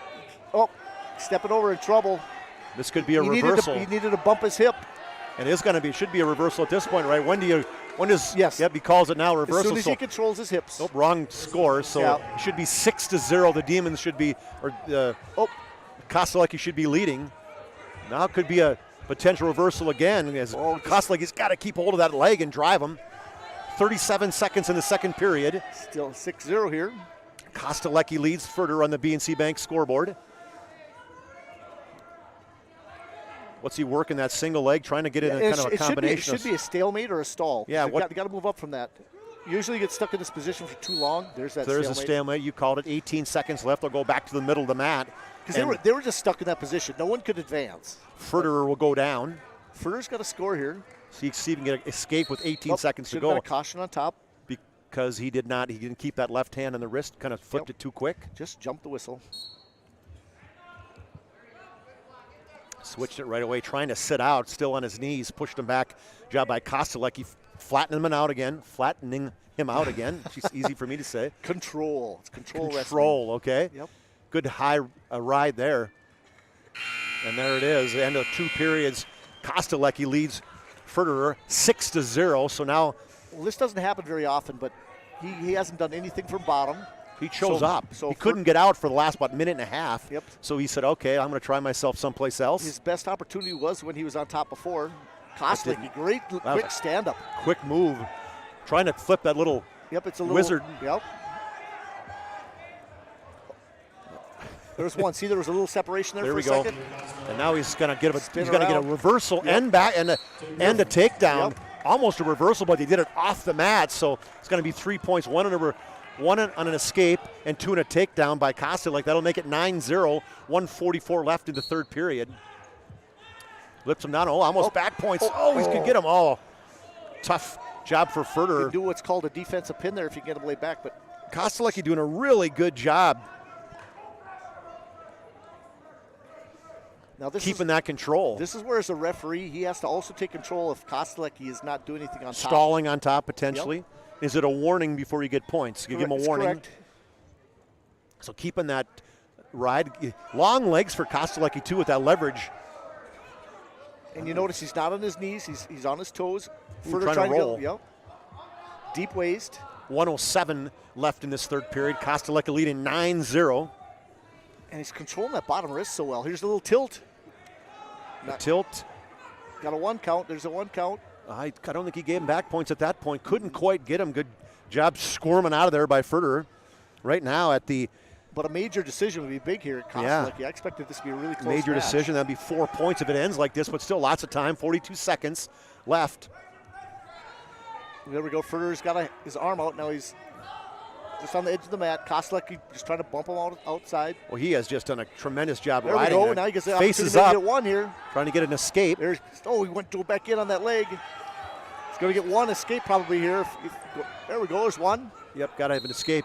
He gave him a 1 point escape, so 19 seconds left, 9-1. Still a major decision at this point. 8-14's that major decision. Down on the ground. Almost kind of pushed him down, trying to push that head around and spin around. And Kostelecki trying to suck those legs in. Yep, he's going to try to finish this double. We want him to step up and finish. 9 seconds, 5 seconds now on that. Trying to put it won't change the outcome potentially. 1 second, and that's all it's going to be. 9-1. So it'll be 9-1. Kostelecki with the major decision. The Demons go up 4-0 on the BNC Bank scoreboard. Next up, we're at 138. So Bismarck High has to. They announced Halverson. Yep, I think it's Century's got the evens. Okay, so Halverson at 25-11. He's a freshman. He goes in right away against Caden Dakota. 46-3.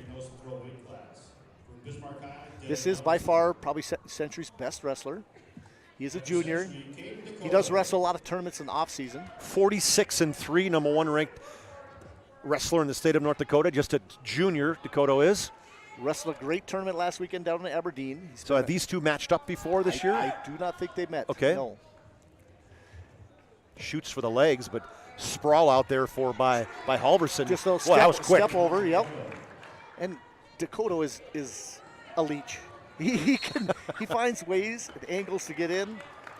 It's relentless as he's got the 2 point takedown, 121 in the first period. Dakota leads. Demons lead 4-0 in the team points. He's really good on top. He's got great tilts. He likes throwing the legs in. And he's, you want to call it sticky. Like I said, he just doesn't leave space between him and the other wrestler. So his 3 losses, are there anybody from the state of North Dakota?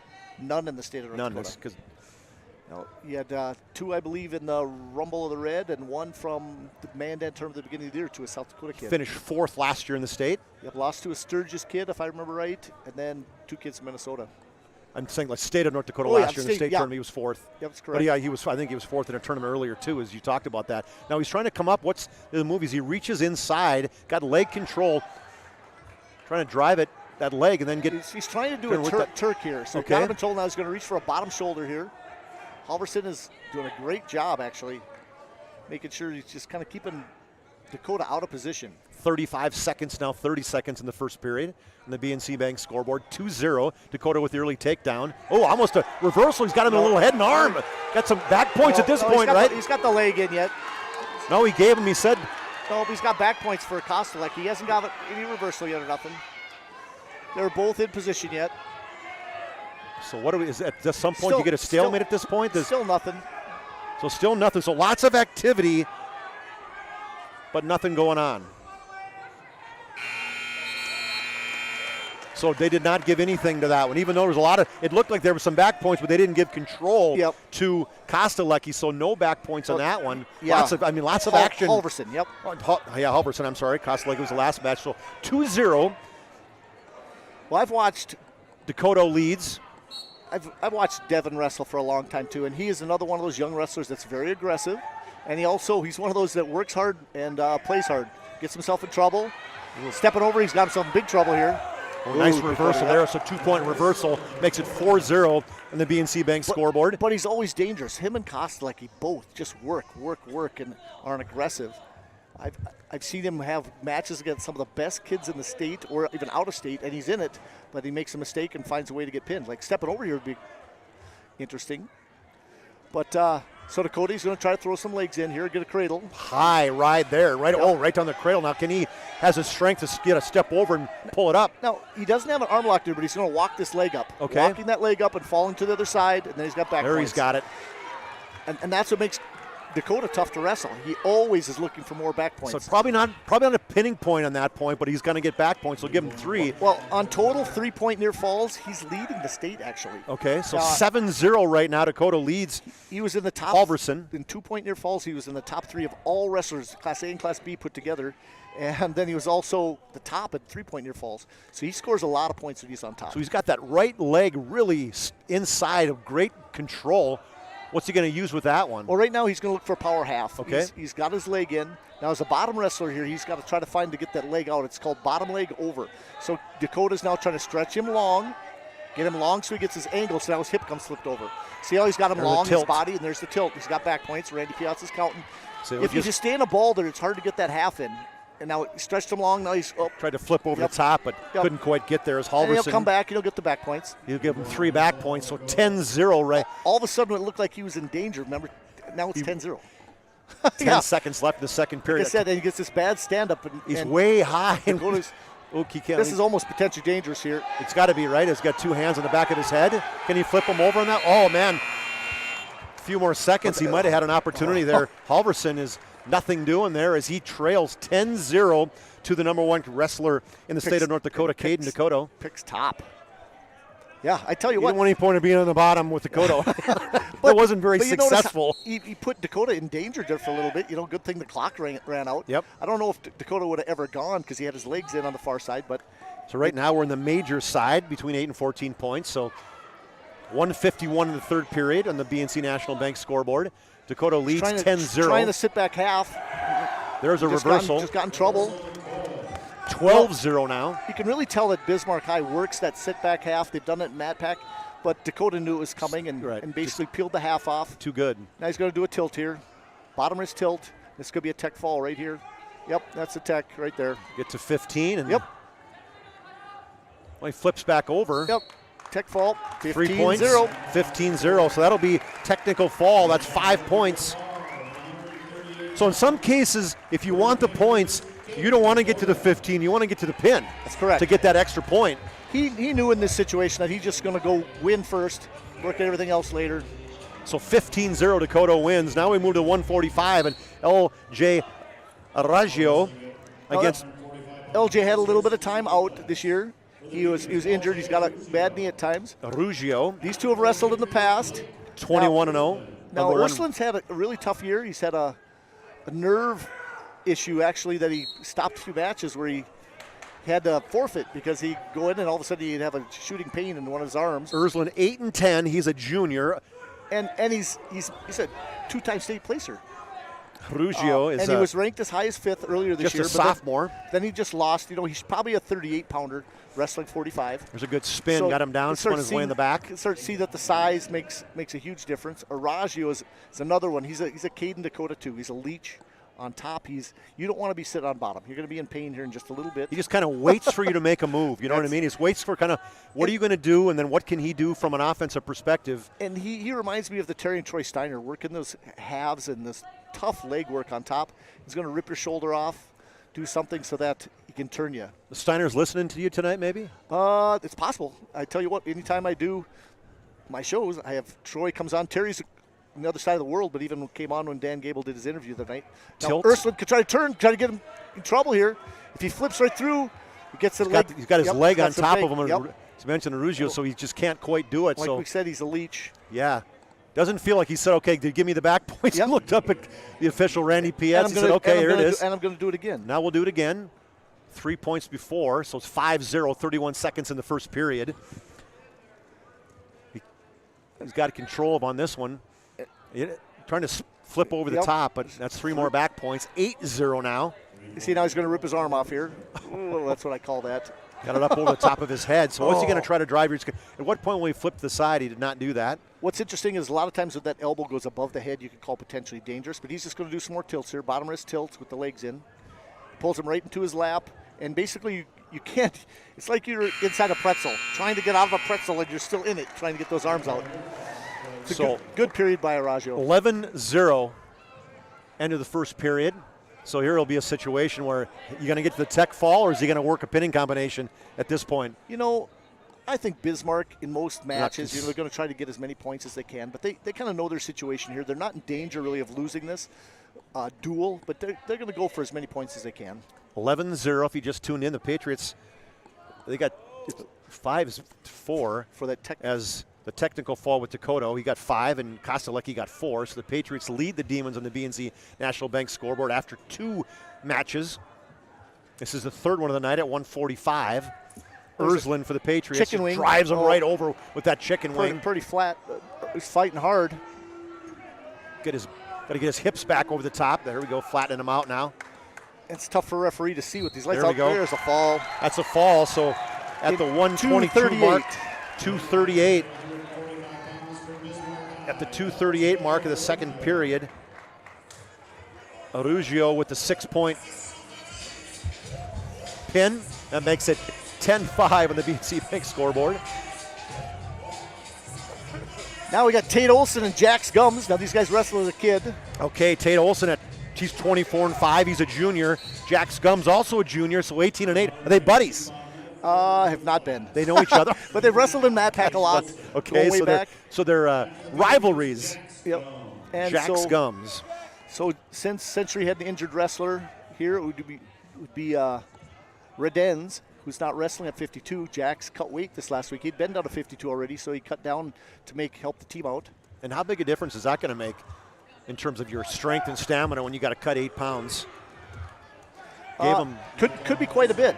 So he gave him 2-point takedown. 2-0, 125 left in this, just the first period, just underway. Jax Gums for the Patriots and Tate Olson for the Demons. Olson right 24-15. He's trying a little bottom wrist tilt here. He's trying to get that. Now this is called a monkey tail. So grabs it through the legs and then tries a little cradle. Now Jax is long. He's going to spread things out, try to get hand control. He's got to work a minute already in the first. He's got to stand up. Olson's got a leg right there, trying this little half. Little half combo. He likes doing that reach through. But he's got this bottom wrist. Jax has got to find a way to. Got it all the way up, sucked into the elbow. Yep. And he's now reaching back for a leg. Gums can stand up. Nope. He's got it. Who drives him over. He's got it in control. He's got that right arm in tight, too. He stepped back around 41 seconds in this period, so Gums flips down. around. Yeah, so it's 3-point near Stand fall. up. Here we go. So 5-0. Going to start yelling as a coach. I don't hear the coaches doing nothing here. That's one of the things as a dad out here. It's the hardest thing to do, I think, is to watch your kid. Yeah, I didn't do a whole lot when Tyler was playing basketball or Carly was playing. It was hard. Yep. So now he's just got to start wrestling. Here, Jax is better than this, but Tate's doing a great job controlling on top, Tate Olson. 15 seconds left. They're working. It's one thing Bismarck High does. They do work what's called a bottom wrist series, which a lot of teams, if they're not working a defense against it, switches and different ways to stand up right away off the whistle, they control you on top. That'll be the end of the first period with Tate Olson leading Jax Gums 5-0. Demons lead the Patriots, if you just joined us in the duel, 10-5. This is the fourth match of the night. And so Randy Pietz, our official. Chuck Clairmont alongside John Gums. All extra point matches. Got a slap on the side of the head. Doesn't that make you mad when somebody does that? You know, remember somebody doing that to me back in 6th grade? That didn't make me happy. It kind of made me mad. Well, I tell you what, a little smack, wake him up maybe here. He's got a little Russian tie. Good job. Oh, Tate did a good job trying to get that single off it. And that's what you drive through. We had kind of talked about that in the girls' side is where somebody tries to pull on that one. If you got snapped under up, quick low single. Oh, nice ankle drag there on that one. Trying to pop it up. Gums has got to try to control an arm. No control yet. Nothing yet. Now, can you put that into a cradle combination with this point? Still nothing. You can't scissor the head. You still scissors the body, do all the other stuff. You cannot scissor the head. He's just controlling everything. So they'll call a stalemate soon. Yep, there's that stalemate. So 5-0. Olson leads Gums. Yep, Gums has got to get some match going here. He's got to get his shots. Second period. He's got his long legs. He's given Olson a chance to pick an ankle. And so heavy on this collar tie. He pulls it off. It's one thing with wrestlers, strong hands. And you start noticing that Jack's lowered his level. Right, you can see it's the energy a little bit too, and the strength. It definitely makes a difference as he's got him down. Little takedown, 2-point takedown, up to 7-0 now in the BNC National Bank scoreboard. Hooks that leg on the inside right away. Is he trying to flatten him out with this one? Yeah, he's got basically, it's going to be a stalemate here shortly, but he put a leg in, crossbody ride, and now he's going to try to work an arm, do that monkey tail again, a little tilt. And so down under 30 seconds here in the second. No, he's not punishing him with anything here. Tate Olson last year, seventh in state. Oh, we got that arm too far over the top, right? Potentially dangerous. That right shoulder. Oh yeah, he didn't keep that chicken wing straight across the back. He went up with it. So great job by the official jumping in on that one right away. His arm was stretched a little bit. Not soon enough as a father, you're saying? No, it was fine. He did perfect actually. And tried a little roll. Now he's got that half foot over the top. Nice move on that one. And no, Jack's going to pull him right back under him. If he keeps going, Jack's got to keep going. Points. He's got two. He did give him two. Okay, so 7-0 gave him 2. 9 point now, 9-0 now. That'll be the end of the second period as Tate Olson now leads Jack's Gums 9-0. We'll see what they take. Demons pick down. So Olson will go down. Gums will go on top. Now Jackson needs a good breakdown. He's actually pretty solid on top. If he can get a leg in himself. That leverage, that length of him really makes a difference. He's got a good bad cradle there. If he can, a little late on trying to throw a leg in. He's got Tate's doing a good job trying to. Quick reversal on that one. Nope, not reversal yet. Jack's Gums got to scoot his hips. Pop the arms or legs over on top. Nothing yet. Jack's Gums has got to get his hips up, and then he gets Tate right to his back if he flips him over. Tate can go straight to his back here. Either one. Oh, now he's got his arm caught. Now that's pretty high too. Look at, pulls it right over, and now he's got it in tight. Ooh, that's not good right there for Gums underneath. Flips back to the other side, tries to keep that bridge going, but Olson driving it down now, takes higher position. 1:21 left in this match. He gave him 3 points at 11-0 on the BNC Bank scoreboard. Yeah, he's got to keep fighting, find a way. Walking around on it. Good job by bridging, keeping that left shoulder blade off the mat. There he gets it back over. But he's watch that arm! Got control of the mat. Nope. They're going to call him 3 points. They're going to call him potentially dangerous. Or going to give him a 1 point for potentially dangerous. I yelled a little bit on that. Just tell me when you want to do that. I can just put you on mute. Yeah, probably if you want to scream as a father. Yeah, I know. All I know is the arm, if you had a good angle on that, was way off. Did you get a penalty point because he took it away from the body? So he gave him 14-1. He took the arm away from the body, but Olson's still on top. Still, Olson's doing a great job controlling everything, controlling his arms. Trying to get that cradle in. Yeah, and Gums is trying to basically catch a leg here as he threw a leg in. He'll let it go waiting for Gums to make a move. 14-1. Gums has got to try to do a tripod here and roll through. We're not in a technical fall yet, but if he gets any back points at all, that'll put him to a technical fall. Hopefully he can hold on here, keep him at a major. 36. Comes up. It would be best if he actually came up and somehow got a reversal here. Got to face him, right? Yep. Like little cross face, switches right back to the Nelson. Olson's feeling blood here. He wants to get this tech fall here.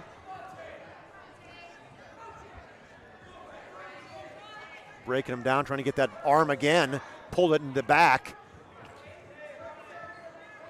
Control that arm, 9 seconds. 8 now, Jeff Schumacher, assistant coach stepping up. Can he flip him back to his back? Can he get him back points with one? No. Do not think he got any.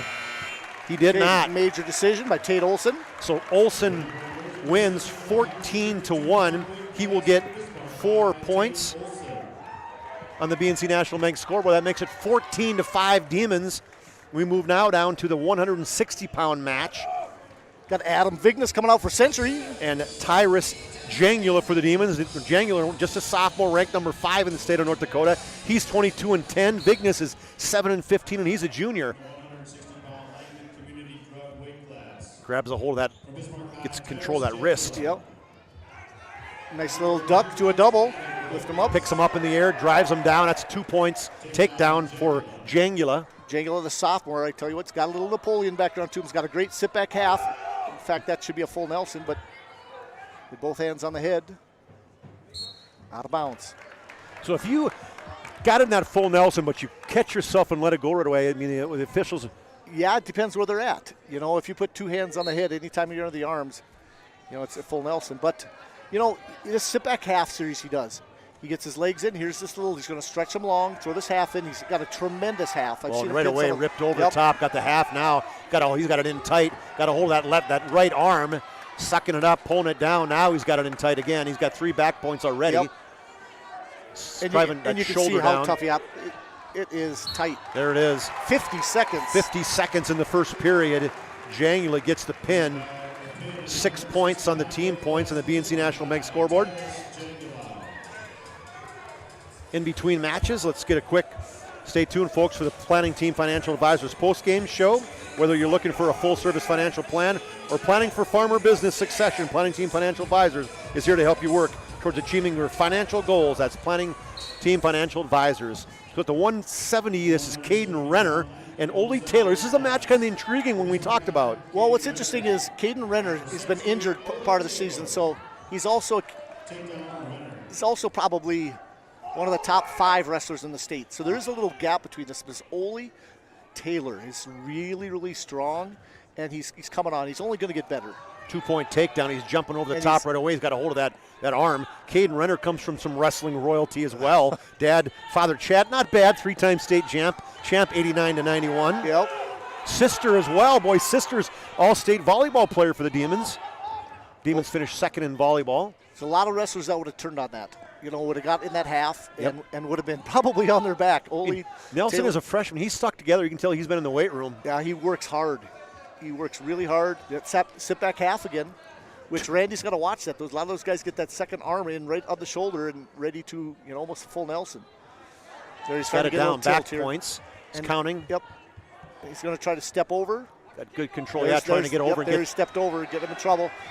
Got 3, no, it hasn't changed, so he hasn't changed the back points yet, right? Still, it's 3 for sure on the back points now. For the fall, Ole did a great job coming back almost out. It's a reversal. Got a reversal. Got a squeeze. So 3 points on the back points, so 5 should be. He hasn't given him an escape yet? Nope.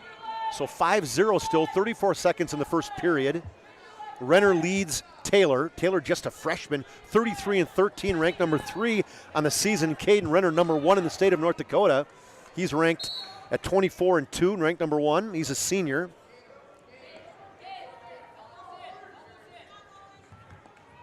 Just excited to see these guys go because this is 1 versus 3. If you just joined us, Demons lead 20-5. This is that matchup we talked about, kind of with the 2 guys in the top 5 of the state. But usually in a situation like this, you start favoring a senior versus a freshman. Okay. No, Renner has been in the tough matches. He's a state champ.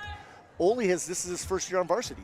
You know, so just this little experience, you need these matches to get the feel. Ole has a great state tournament as the 3 seed if it's possible. He could probably, if he wins in the semis, he could find himself in the finals himself and match this. So he knows what it's like. You have to get this match in. Oh, tries to roll through into the first. So 5-0, good first period for Caden Renner. He leads 5-0 in the BNC Bank scoreboard. The Demons leading the team points 20-5 over the Patriots. If you just joined us earlier on, the girls wrestling, we had that as the Demons defeated the Patriots 30-21. Some exciting matches there, lots of pins. Ole Taylor's got a great double. He's got his underhook. I like that. And snap into this underhook. Snap him down. Oh. Renner pushes him off. Doesn't like it. No, yeah. He heard you. Yep. And Renner, nice shot. Double. Good. I mean, penetration, good quick move. Penetration was great there. When he took his double, he got it exactly. Got in deep. 7-0 now. Renner leads. Second period. 1:30 left in the BNC Bank scoreboard. Getting up. Trying to get his base. And he does basically a deep waist and what we call a collar ride. Got that right hand hard on the waist. Yep. Wrapped and it's deep. It's a tough thing to feel because you got to get two hands on that or you can do this tilt. Not quite 45. He looked up at the official saying, "Thought I had him." And so now tries to tilt for that opposite side. So he's worked on that move a lot. Is that one of the things you see sometimes too? Guys trying the similar moves and or they watch film on each other knowing, hey, what somebody might be susceptible to? Renner has done this half series his whole life. This sit back series half. He steps walk over, it he's now. long, he's got a ton of leverage. It's just seeing if he still has that right arm or right arm caught between him. He caught that bottom arm. That's how long he now is. Now he reached all the way around to the the top other side to gain control of that, so he still has control. And now isn't even using his left arm, basically. He's got it trapped under. It's almost impossible. It's tough. There we go.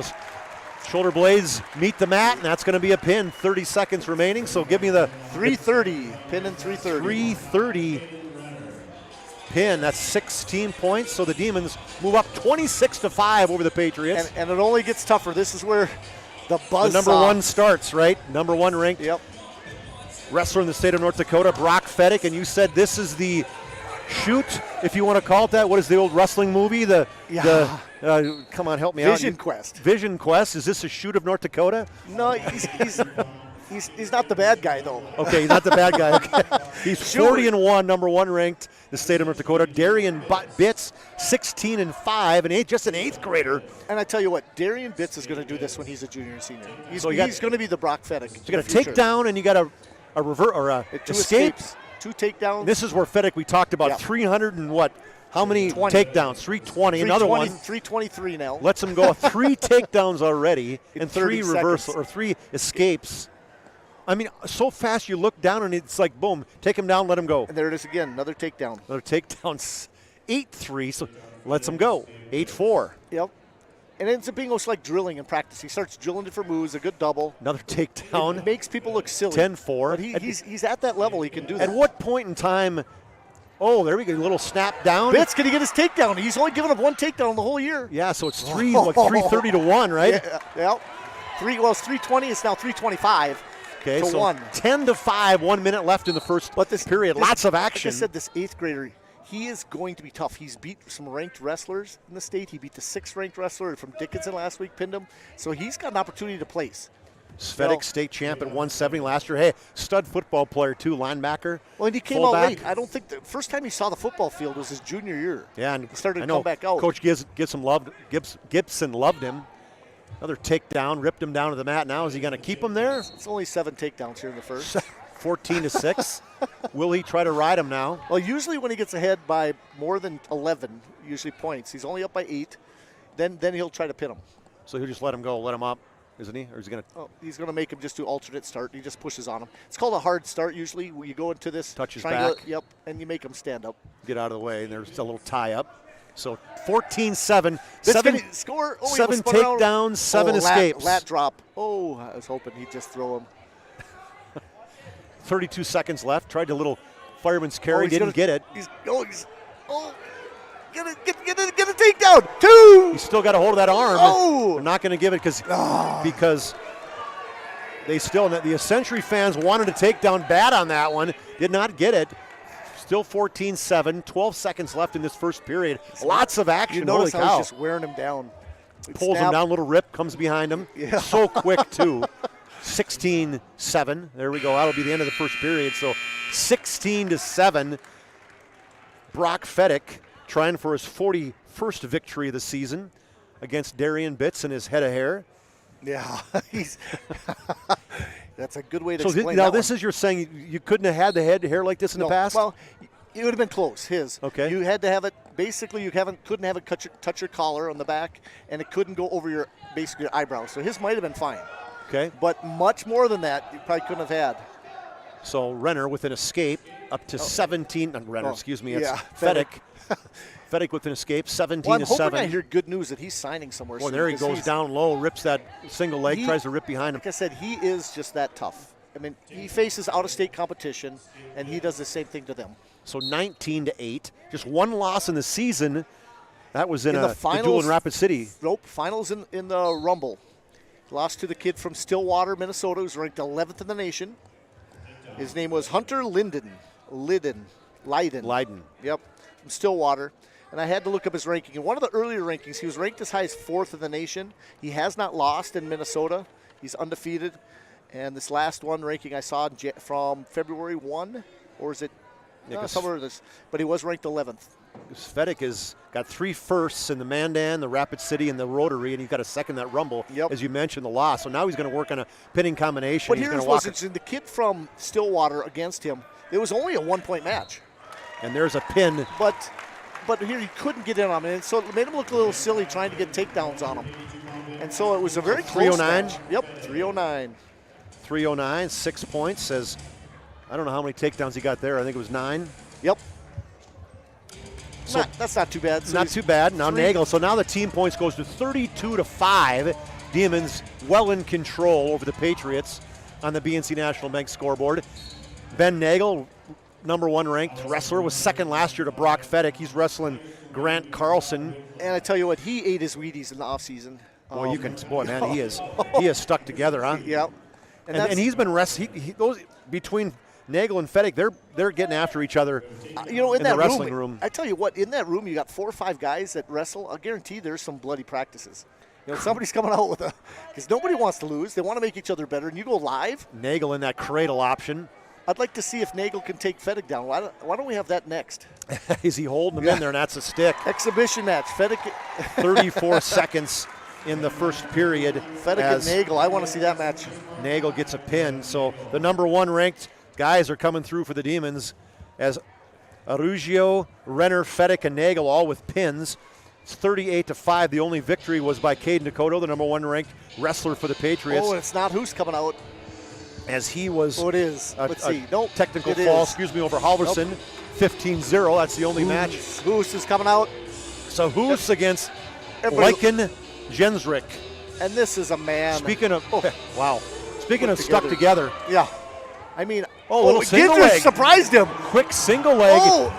Now Gendrich shot. I tell you what, that was awesome. The strength of Hoos just held him off right there. Quick shot. Hoos has 2 state championships in the last 2 years. We haven't looked at the move of the match. That might have been it if you'd have taken him down. That would have been, or against Fedek. Yeah. If there was a takedown, but there wasn't. One of those two. So we got close to finding the move of the match. Close. Hasn't got it yet. As Hoos, as we mentioned, won the last 2 state championships at 195. Keep in mind, he transferred from New Salem, and you said as New Salem wrestled in Class B as a freshman. Right. He's finished third. He is actually the 2nd or 3rd wrestler. Here's a stat for you that placed in Class B, then moved to Class A and win it. Okay. I think he's the 3rd. He's the 3rd. You might have been one of them. I was the 1st. I knew where you were going with that one, John. No. So I tell you what. He would have wasted his time at New Salem. He would have probably won it every year there. But coming at Bismarck, he's just got that much more. That's a chance for additional outside wrestling between and college opportunities. He's just took an easy takedown and basically going to put him in a little ball, cradle him up. The strength of him now just basically pretzeling them together, and driving them together. I don't know what the guy, he can deadlift 400 some. That's ridiculous. It's insane what this kid is strong. He's already, from my angle, he looks a little thin. Yeah, it looks like it's done. There it is. This one was 124. 124 of the first period. Another 6 points for the Demons. 44 to 5 over the Patriots. The Demons last year defeated Century 52 to 23 in their duel. It makes it easy to be a Bismarck Demon wrestling fan. You watch this stuff. Seeing these guys now is Braden Moran will come out. He's a senior at 13 and 8. Hey, speaking of one guy. No, that's going to be Isaiah, I don't know what. So nobody wrestled. There was sick. nobody. Must not have. No wonder he didn't shake anybody's hand. So Braden Moran will get he'll get 6 points, forfeit. Now we go down to the little guys. Hudson Eckberg, just an 8th grader, 19 and 6, 4th ranked wrestler in the state of North Dakota. Seamus Kukluk, 12-8. He's a 7th grader. You go from Hoos, the monster Hoos, to these two little guys. They fit in about his leg. He does. Just imagine both those guys. That's one leg and then the other leg. Ekberg 19-6. Kukluk's 12-8. Well, he's kind of a little surprise. He wrestled the junior high season. We sat him out so he could wrestle the whole year and make varsity if he could. But we've had a little injury at 106. For the Demons or for the Century? For Century, okay. Yep, we had. I got to think. Nice drive there by Ekberg. He had his leg, that right leg kind of tied up and was able to drive through and pick up that 2-0 takedown now. Going to work this tough wrist and a half. Just try to drive him over. Gets that far wrist. Seamus doing a good job trying to fight that off. So you try to get that in the cradle form? Or you try to switch it up as you're... No, he's just trying to keep pressuring down on the head. So now you got to... Oh, headgear coming off. You got to tie that one up. So as we take a break, as we'll tell you folks, just a short break. Stay tuned afterwards to our Punting Team Financial postgame show. We'll have our wrestler of the game, Sport Clips wrestler of the game, and we'll have our move of the game by Jobbers Moving and Storage. Up high, got his legs locked in though. Crossbody ride, and then he tries to basically a power half. Just puts a lot of pressure on him. You can see it. Wear those shoulders out. 39 seconds in the first period, 2-0. Good leg riders are hard to beat, hard to get out. Seamus right now has got to get hand control. Tried a little tilt here, bottom wrist tilt. He's got some back points. And not in a pinning combination. We're going to get 2 points in the back points. So his lead will go to 4-0. Bismarck High went back to their bottom wrist series. I hadn't seen it in a couple of years, working really hard. Guarantee they're working it, going back to having some control on top. Talked about the head coaches, Jeff Schumacher, a co-coach in going into the Hall of Fame, already in the Wrestling Hall of Fame. Yep. He's also one of, the coaches? Well, there's the High School Coaches Association getting in that one, and then there's also the, basically, it's even hard to say. He's probably in every Hall of Fame possible. Yeah, no doubt. But there's one just the Coaches Going Association. in with Ron Wingenbach for the Patriots, the football coach. Right, there's one for the Wrestling Coaches Association, and there's one just for the Coaches Association. So 4-0 after the first period as Ekberg has the lead. He went down. He right away has an escape. Yep, so he was recognized with the coaches. That's all coaches, which calls football and basketball and all the other ones put together. That's the one that he just got into. 5-0 on the escape by Ekberg, just an 8th grader, but Kukluk is just a 7th grader. So these guys might be battling for a long time. And Kukluk, he was a good swimmer. He's actually a kid that decided to wrestle instead of swim. He was good at both of them, and he's learning the ropes yet. He's really young. It's tough for a 7th grader to come out, small weight or not. You got to kind of take the punches as they come and just get better. Ekberg now got him over in his back. Good control. Got that right arm ripped way underneath the body, wrapped all the way around to his armpit. And that's going to be a pin. Second period. 2:56. 2:56. Hudson Ekberg, the 8th grader, with a 6-point pin. That makes it 56-6. The Demons all over the Patriots in this duel. Move up to 113-pound Ben DeForest, another number one ranked wrestler for the Demons, against Riley Stair for the Patriots. Both wrestlers are freshmen. DeForest 32-5 already with the takedown. Riley Stair also a freshman. He's 10-23 on the season. Demons just showing their dominance. The Patriots number 3 in the state of North Dakota. I mean, when you take a look at projecting into the dual competition, you see, is there somebody who's going to give the Demons a match at all? I really do not. The matchups are just too much difference between them. The Demons are on a mission. They've got a lot of seniors on their team, so they're going to go out. They want to try to score that 300 points again. It's going to be almost impossible to do without having extra matches, but that's what their goal is to try to get to that record, win another state title. DeForest has him in that cradle, trying to tighten it up, and that's what he does. Tightens it enough to get another pin. 57. First period, 57 seconds. So the onslaught continues for the Demons. Another pin. That's the 1, 2, 3, 4, 5, 6, 7, 8, 9. 9 pins for the Demons. Well, here comes the coach's son. Carson Lardy. Lardy 21-18. He's a freshman as well. 120 pounds. Ethan Coons, a a sophomore. He's 16 and 23. 62-5 in the BNC Bank scoreboard. The Demons lead the Patriots. Just has to slow himself down a little bit. This guy's a little jacked up, a little left punch to the face. Well, what's interesting, he could have had 2 takedowns, but he just didn't follow through and finish low. You know, he's got a little nice little shuck by. Trying to get control of that left wrist. Yeah. Kuntz had an underhook there for a little bit. Back to the tie-up. Yep. Got 2 hands on that right wrist. What he's going to do with that is he's got 2 hands in control. Usually a little drag off of it, but you have the opposite arm. He's not in a good position. Angle was wrong. There's a little head shuck. Snapped him down to a front head. Tried to push that head down now, see if he can't spin around in the back. We call what's called head in the hole. Lardy right now is in great position. Ethan Kuntz is trying to hold on to that wrist so he can't spin around, but the idea is head in the hole, throw him by or spin behind. Kuntz is just trying to stay square so nothing happens here. 1 minute left, under a minute left in the first period. Comes up with a single. Can he finish? Can he drive in hard? He's actually got Lardy on the hip. Could be a potential stalemate here. Yeah, they're still rolling through. If he can pop this arm out to his far side, yep there's that stalemate. I call stalemate. 40 seconds in the first period as we got Carson Lardy, the freshman, and Ethan Kuntz, the sophomore. Well, Lardy was in position about 3 times the score there and didn't. That's advantage Kuntz. Now he tries to shoot it on a single. Kuntz doing a little underhook on the far side. Can he drive it down? There he rips it down. And still nothing. Boy, still good quick move by Kuntz to keep him out of control. Now he spins around, grabs a hold of that leg. We got a reversal. Quick. Got a reversal. He's got him on top too. Back points here. And he's got the arm. He's got it in that fold. That half Nelson. He's going for it. 2-2. Nice 17 seconds in the first period. Good activity right there at the end of the first period. A nice little roll by Kuntz to get back up on top. Out of position. Lardy was going to try to throw in the leg or chop an arm, and Kuntz just didn't stop wrestling. That's huge. Little cross face now. Yep, going to try to get this cradle. Nothing doing there as hey, we end the first period. Lots of activity. Our best match of the night right here. And honestly, both these guys are not ranked, and so you'd expect that let's get a good match here. If you just joined us, got Chuck Clairmont on the call here with John Gums, my buddy here next to me, the wrestling connoisseur, you know it all. Oh. Helping me out tonight. Appreciate that. As start of the second period, Lardy will take down.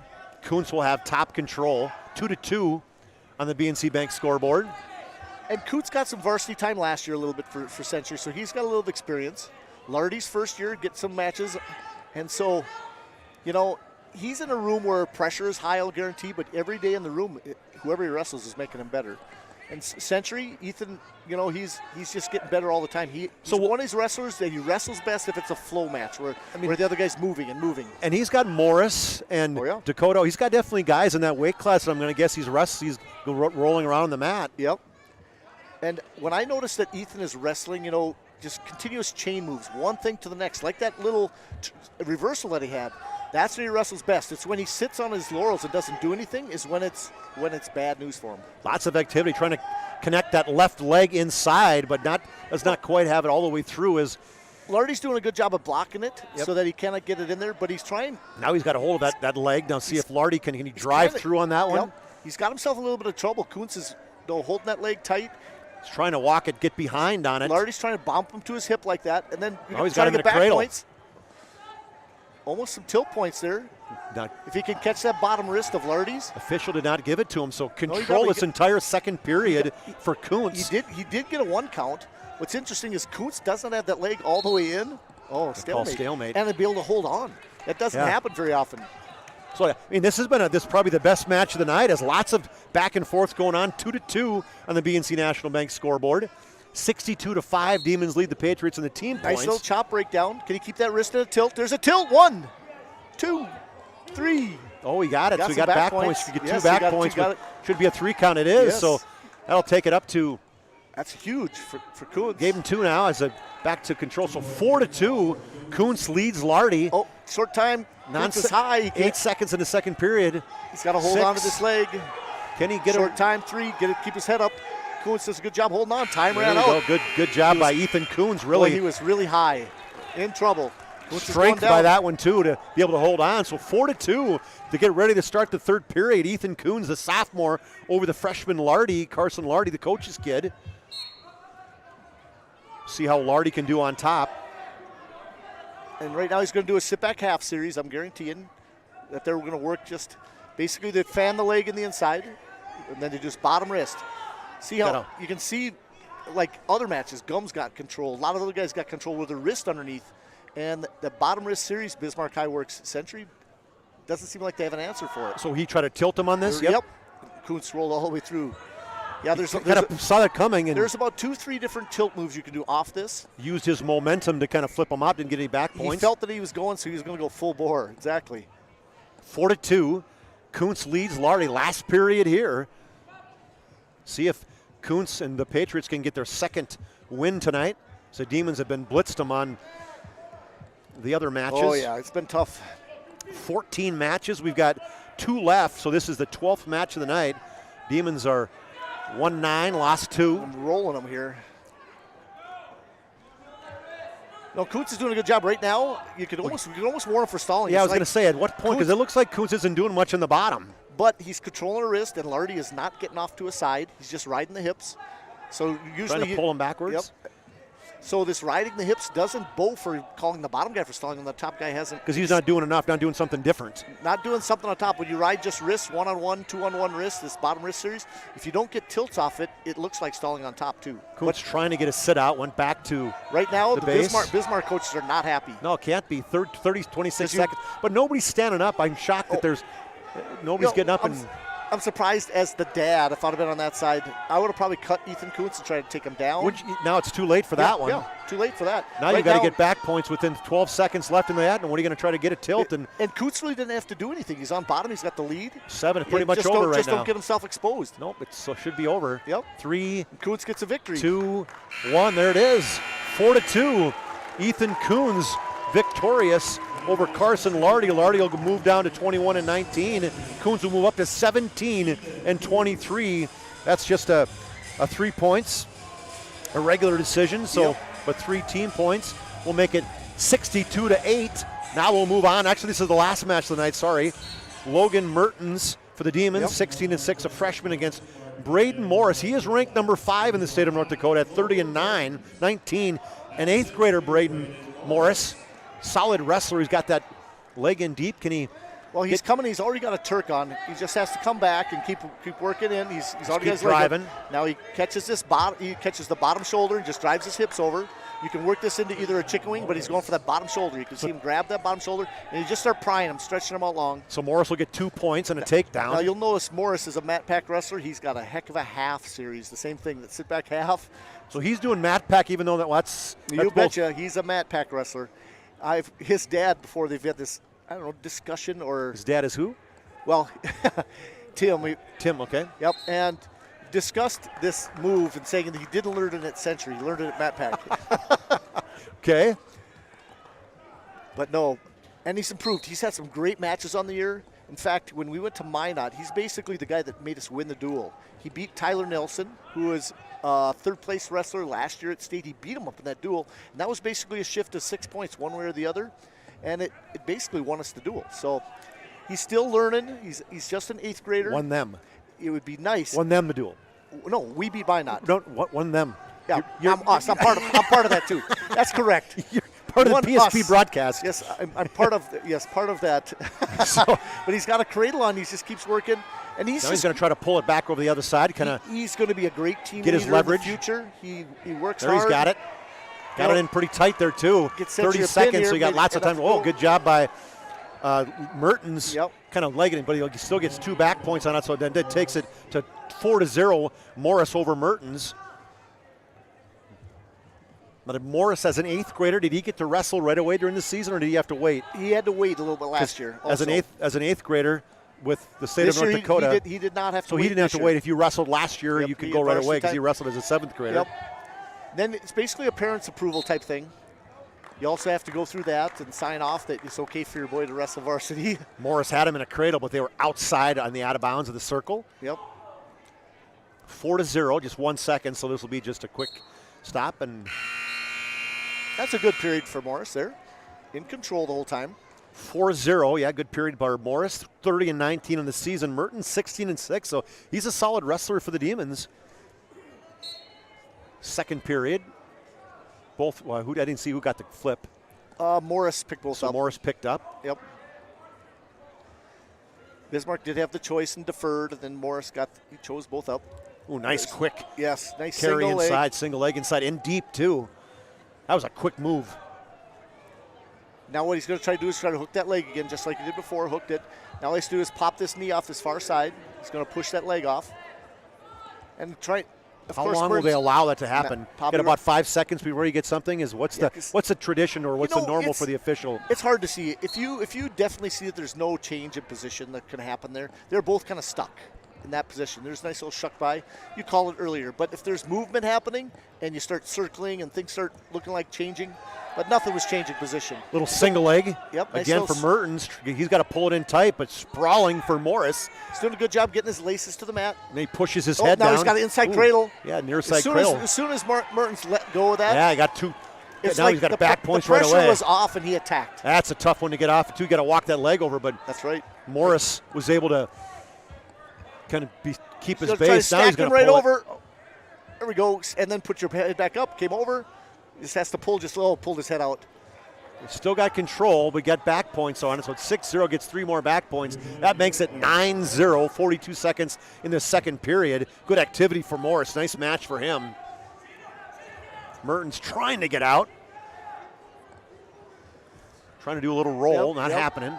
Now he's got out with a sprawl, little seat out. What are you doing? You try to get rid of the hands.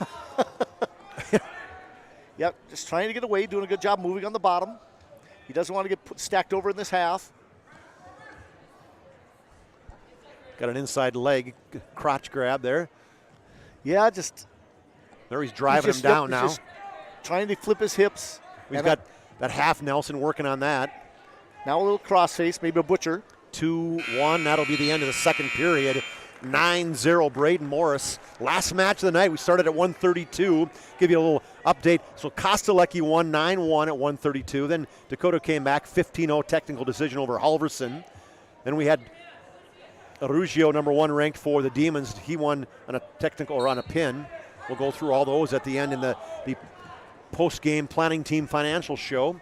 Stay tuned, folks. We'll have the player of the game or the wrestler of the game by Sport Clips. The move of game. I don't know if we've got one officially yet. Nice little sweep single there. Got behind him. 11-1 now. There hasn't been there hasn't been any. You got to make one up, man. You got to come up with one. You know, usually if somebody comes around and does a nice little throw or something, but there was such in control everything was. So pull that in deep, trying to get that other leg. If he pulls that second leg, then help him there. He's going to drive him forward. 11-1, there was an escape. Now a 2-point takedown. That makes it 13.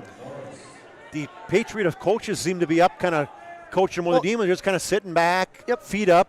The move of the night, I think, so far is maybe then Dakota hopped on top of the guy's back, put him in a cradle, and flipped him over. There we go. Okay, probably the most opportune, where you basically put yourself in danger and then still finish the move. So when we finish this tonight, as this one's over, one thing you'll have to do is you have to get up and track down the coach and a player. We're going to pick out our rest of the game, so you get a chance. You get a chance to see. You're going to interview. You got him in a cradle option right here.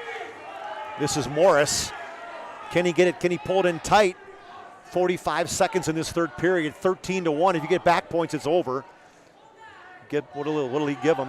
3 points. If that'll take it to a technical foul. It is a tech fall. That'll be a technical foul. So it'll be a 5-point technical foul. 16-1 as the Demons will be victorious. 62-12. John, run out there, grab a coach and grab a player and bring them back, and we'll get an interview.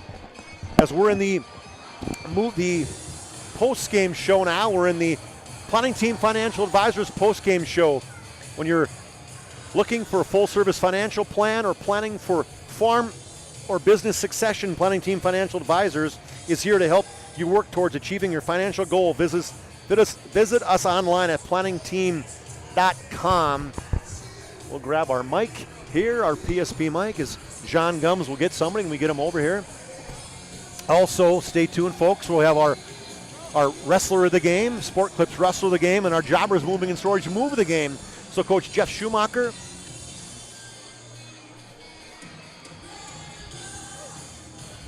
We'll get you on here, Jeff, and as John grabs somebody, hey, great job. You can stand up. You can be in. Once you stand up, if you can, we'll get perfect right. Let's see. There you are. You're right in the the cameras over here, so you can sure talk to me.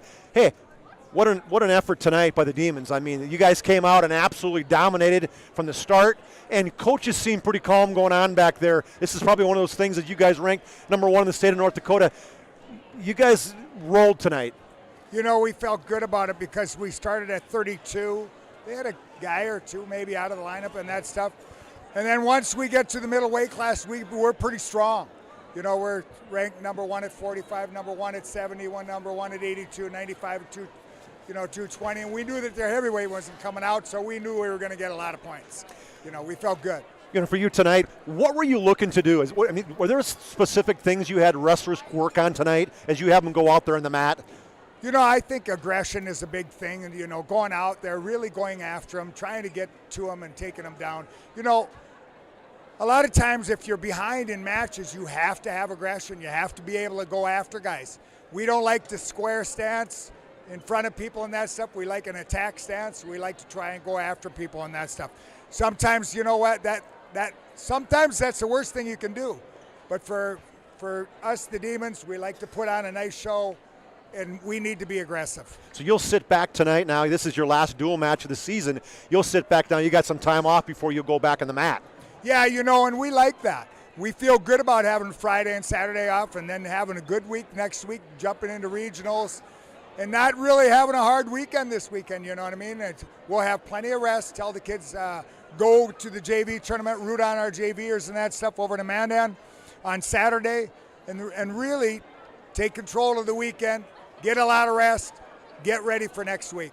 Okay, so we know you did a lot of things good tonight. Is there anything that you picked out as a coach where you want your team to work on after watching them wrestle tonight? You know, sometimes it's defensive skills. So when guys are in on your legs, we need better defensive skills. And number two is this: we want to make sure that we're starting to get away a little bit earlier on bottom, because, you know, sometimes you can't get away, you can't win. Somebody takes you down, you can't get away. It's not good. It's not good. And last thing, Coach, congratulations on getting down to the Hall of Fame. A coach is a pretty impressive thing. I know you got a lot of other Hall of Fames, but, you know, give us what's your thoughts on getting put in the Hall of Fame from the coaching side? Well, you know, there's a lot of good coaches in there and that stuff, and so it's a real honor. And, you know, as we get older and we're in the game for a long time, sometimes they kind of throw you in the Hall of Fame. Yeah, that's pretty cool. Congratulations, Coach. Great win tonight. Appreciate it. And let's have Brock Fettig step in here. Perfect. Thank you, man. Thank you so much. Awesome. Step on in here if you can. We're gonna try. If you can try to look in the camera as you're talking. I know it's going to be hard for you. John, go ahead. Hold on. Go ahead. Again, on having a great year. I just had a couple questions. Big thing is, I've noticed beginning day one, you wanted to get a bunch of takedowns. You had 320 going into tonight, and another 7 or 8, 9, whatever you had. No, at the end of this, when it's all said and done, you know, what are you looking to do now from this region and the state, you know, and secure yourself another state championship? At the beginning of the year, I wanted to set our takedown record, but now it's just I want to get more. I want to get to 400. I just want to wrestle hard every match, be dominant, keep my technique up, stuff like that. And going into the state tournament, I just want to be ready to go, feel confident, feel good. I want everything to be crisp and just know I'm ready to go when the time comes. Next question, just basically, I know you want to wrestle in college. And have you had any opportunities now in the last few weeks, or are you still looking? I've talked to some schools, but I'm still looking. I haven't made my decision. I want to find the right fit, make sure I find the right coaches, the right school that just fits for me. So I'm kind of holding off a little bit, and hopefully I'll make it when time comes. Okay. So I have one question for you here too. Is you're dominant on the wrestling mat. When you go back, you got some guys around your weight class, whether it's Caden, whether it's Ben, whether it's Isaiah. That has got to get you ready for any level of competition.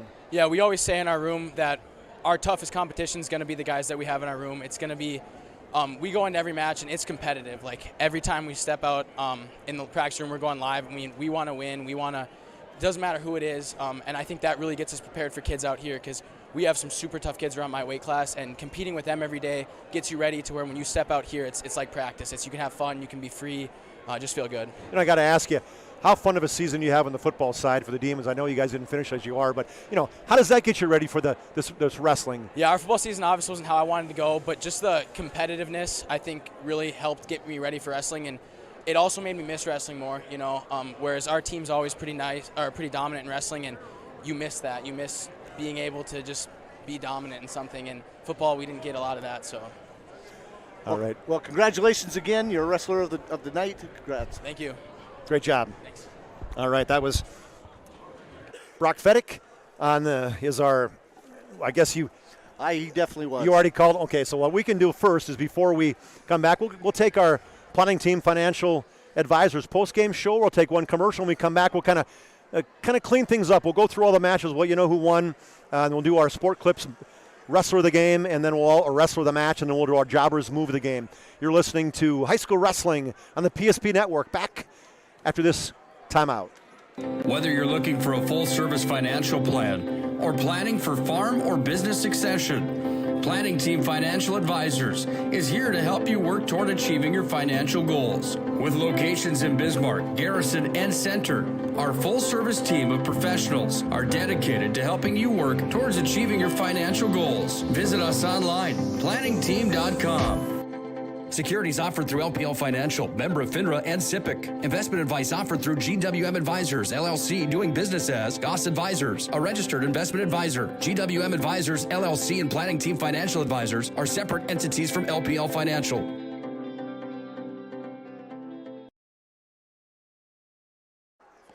All right, you're back at the Lynette Olson Gymnasium as you were treated to the dominance of the Bismarck Demon Wrestling Team. I'm Chuck Clairmont and John Gums. John, I tell you what, the Demons tonight, they showed why they're the number one ranked team in the state of North Dakota. Well, I tell you what, the Bismarck coaches are the best in the state. They know how to taper their kids, get them prepared for state. You know, they're not even peaking yet. They're going to peak come state. You know, they find a way to go out, and I like how, you know, he said that they want them to be aggressive. They're an attack stance. They're not going to be a defensive team. And he also said that he has stuff to work on. That's a good coach. I like the questions you asked him. It was awesome. Yeah, and so as we kind of recap this game tonight, or this match tonight, I didn't do it too many times, as we had, in terms of pins, Hudson Eckberg had a pin, Ben DeForest had a pin, Raggio had a pin at 145, Olson, he had a major decision at 52, and then there was a pin by Jangula over Vignes, there was a pin by Renner over Ole Taylor. Brock Fettick had a pin over Darian Bitts. Ben Nagel had a pin over Grant Carlson. Isaiah Hoos had a pin over Lycan Jensrick. And then Braden Moran had a 6-point forfeit. And then we go down, and Eckberg, I mentioned that, over Kukluk, Ben DeForest. And then on the other side, the Patriots' victories came with Ethan Coons on a good match tonight with Carson Lardy. Probably our best match tonight, most competitive. He won 4-2, so the Patriots got 3 points there. And then Braden Morris wrestled very well, had a technical fall over Logan Mertens. He won 16-1. And then, of course, Caden Dakota, ranked number one in the state of North Dakota, he showed why, just dominated Devin Halverson 15-0. So his final match score was 62-13. A couple things left we got to do tonight. We got to have our wrestler of the game, sponsored by Sport Clips.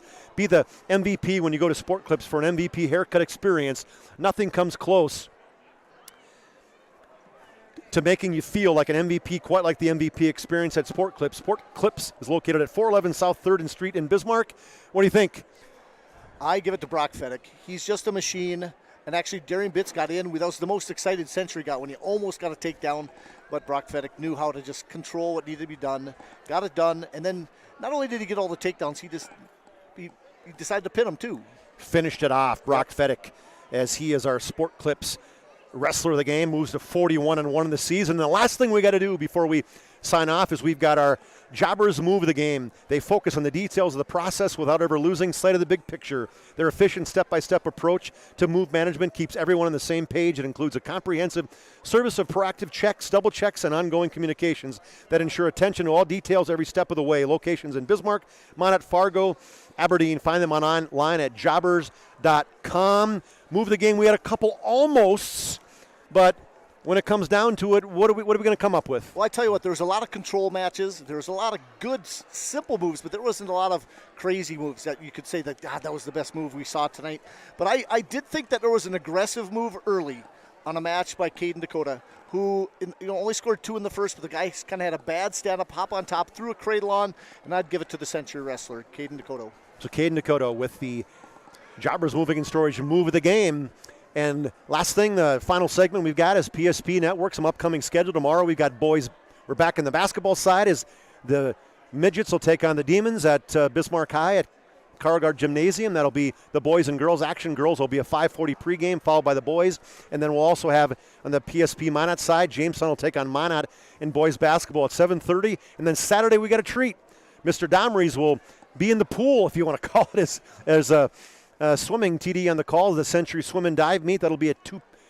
We have 2 p.m., but TD told me it starts at probably 10:30, so we'll have to get clarification. We'll talk more about that tomorrow. And then there's a Century Patriots. The girls will take on Minot in girls basketball Saturday. That's number 1 versus number 3. That's a reschedule from when there was a weather issue, so that's a 7:30 tip on Saturday. Probably go live there at 7:15. So, John, thanks, buddy. Oh, it's that was awesome. I had an absolute blast doing this for you. It was fun. I can't tell you.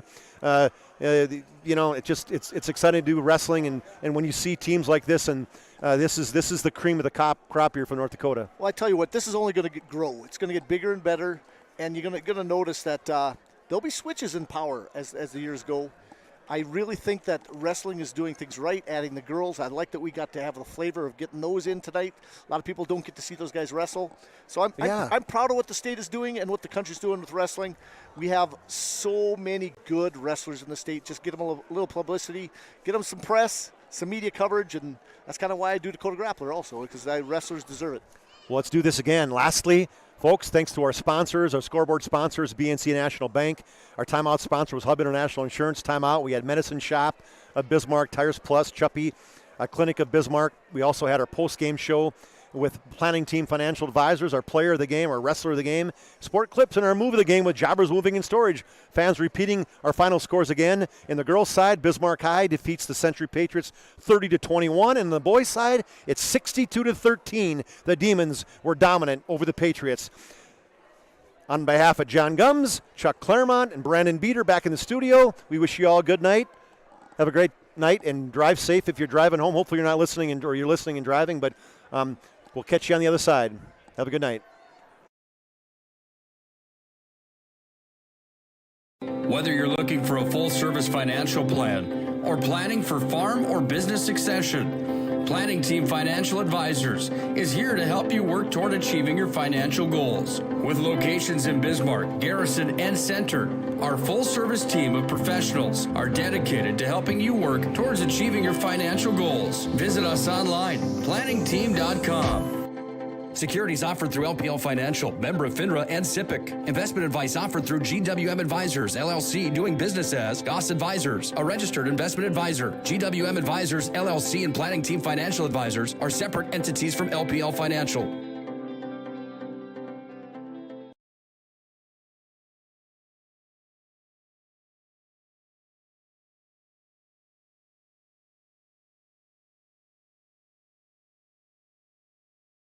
Every 10 minutes, 3 people in the United States will die from a preventable incident. More people are dying on our roadways and in their homes than ever before, but that's where the North Dakota Safety Council can help. Safety is our mission from the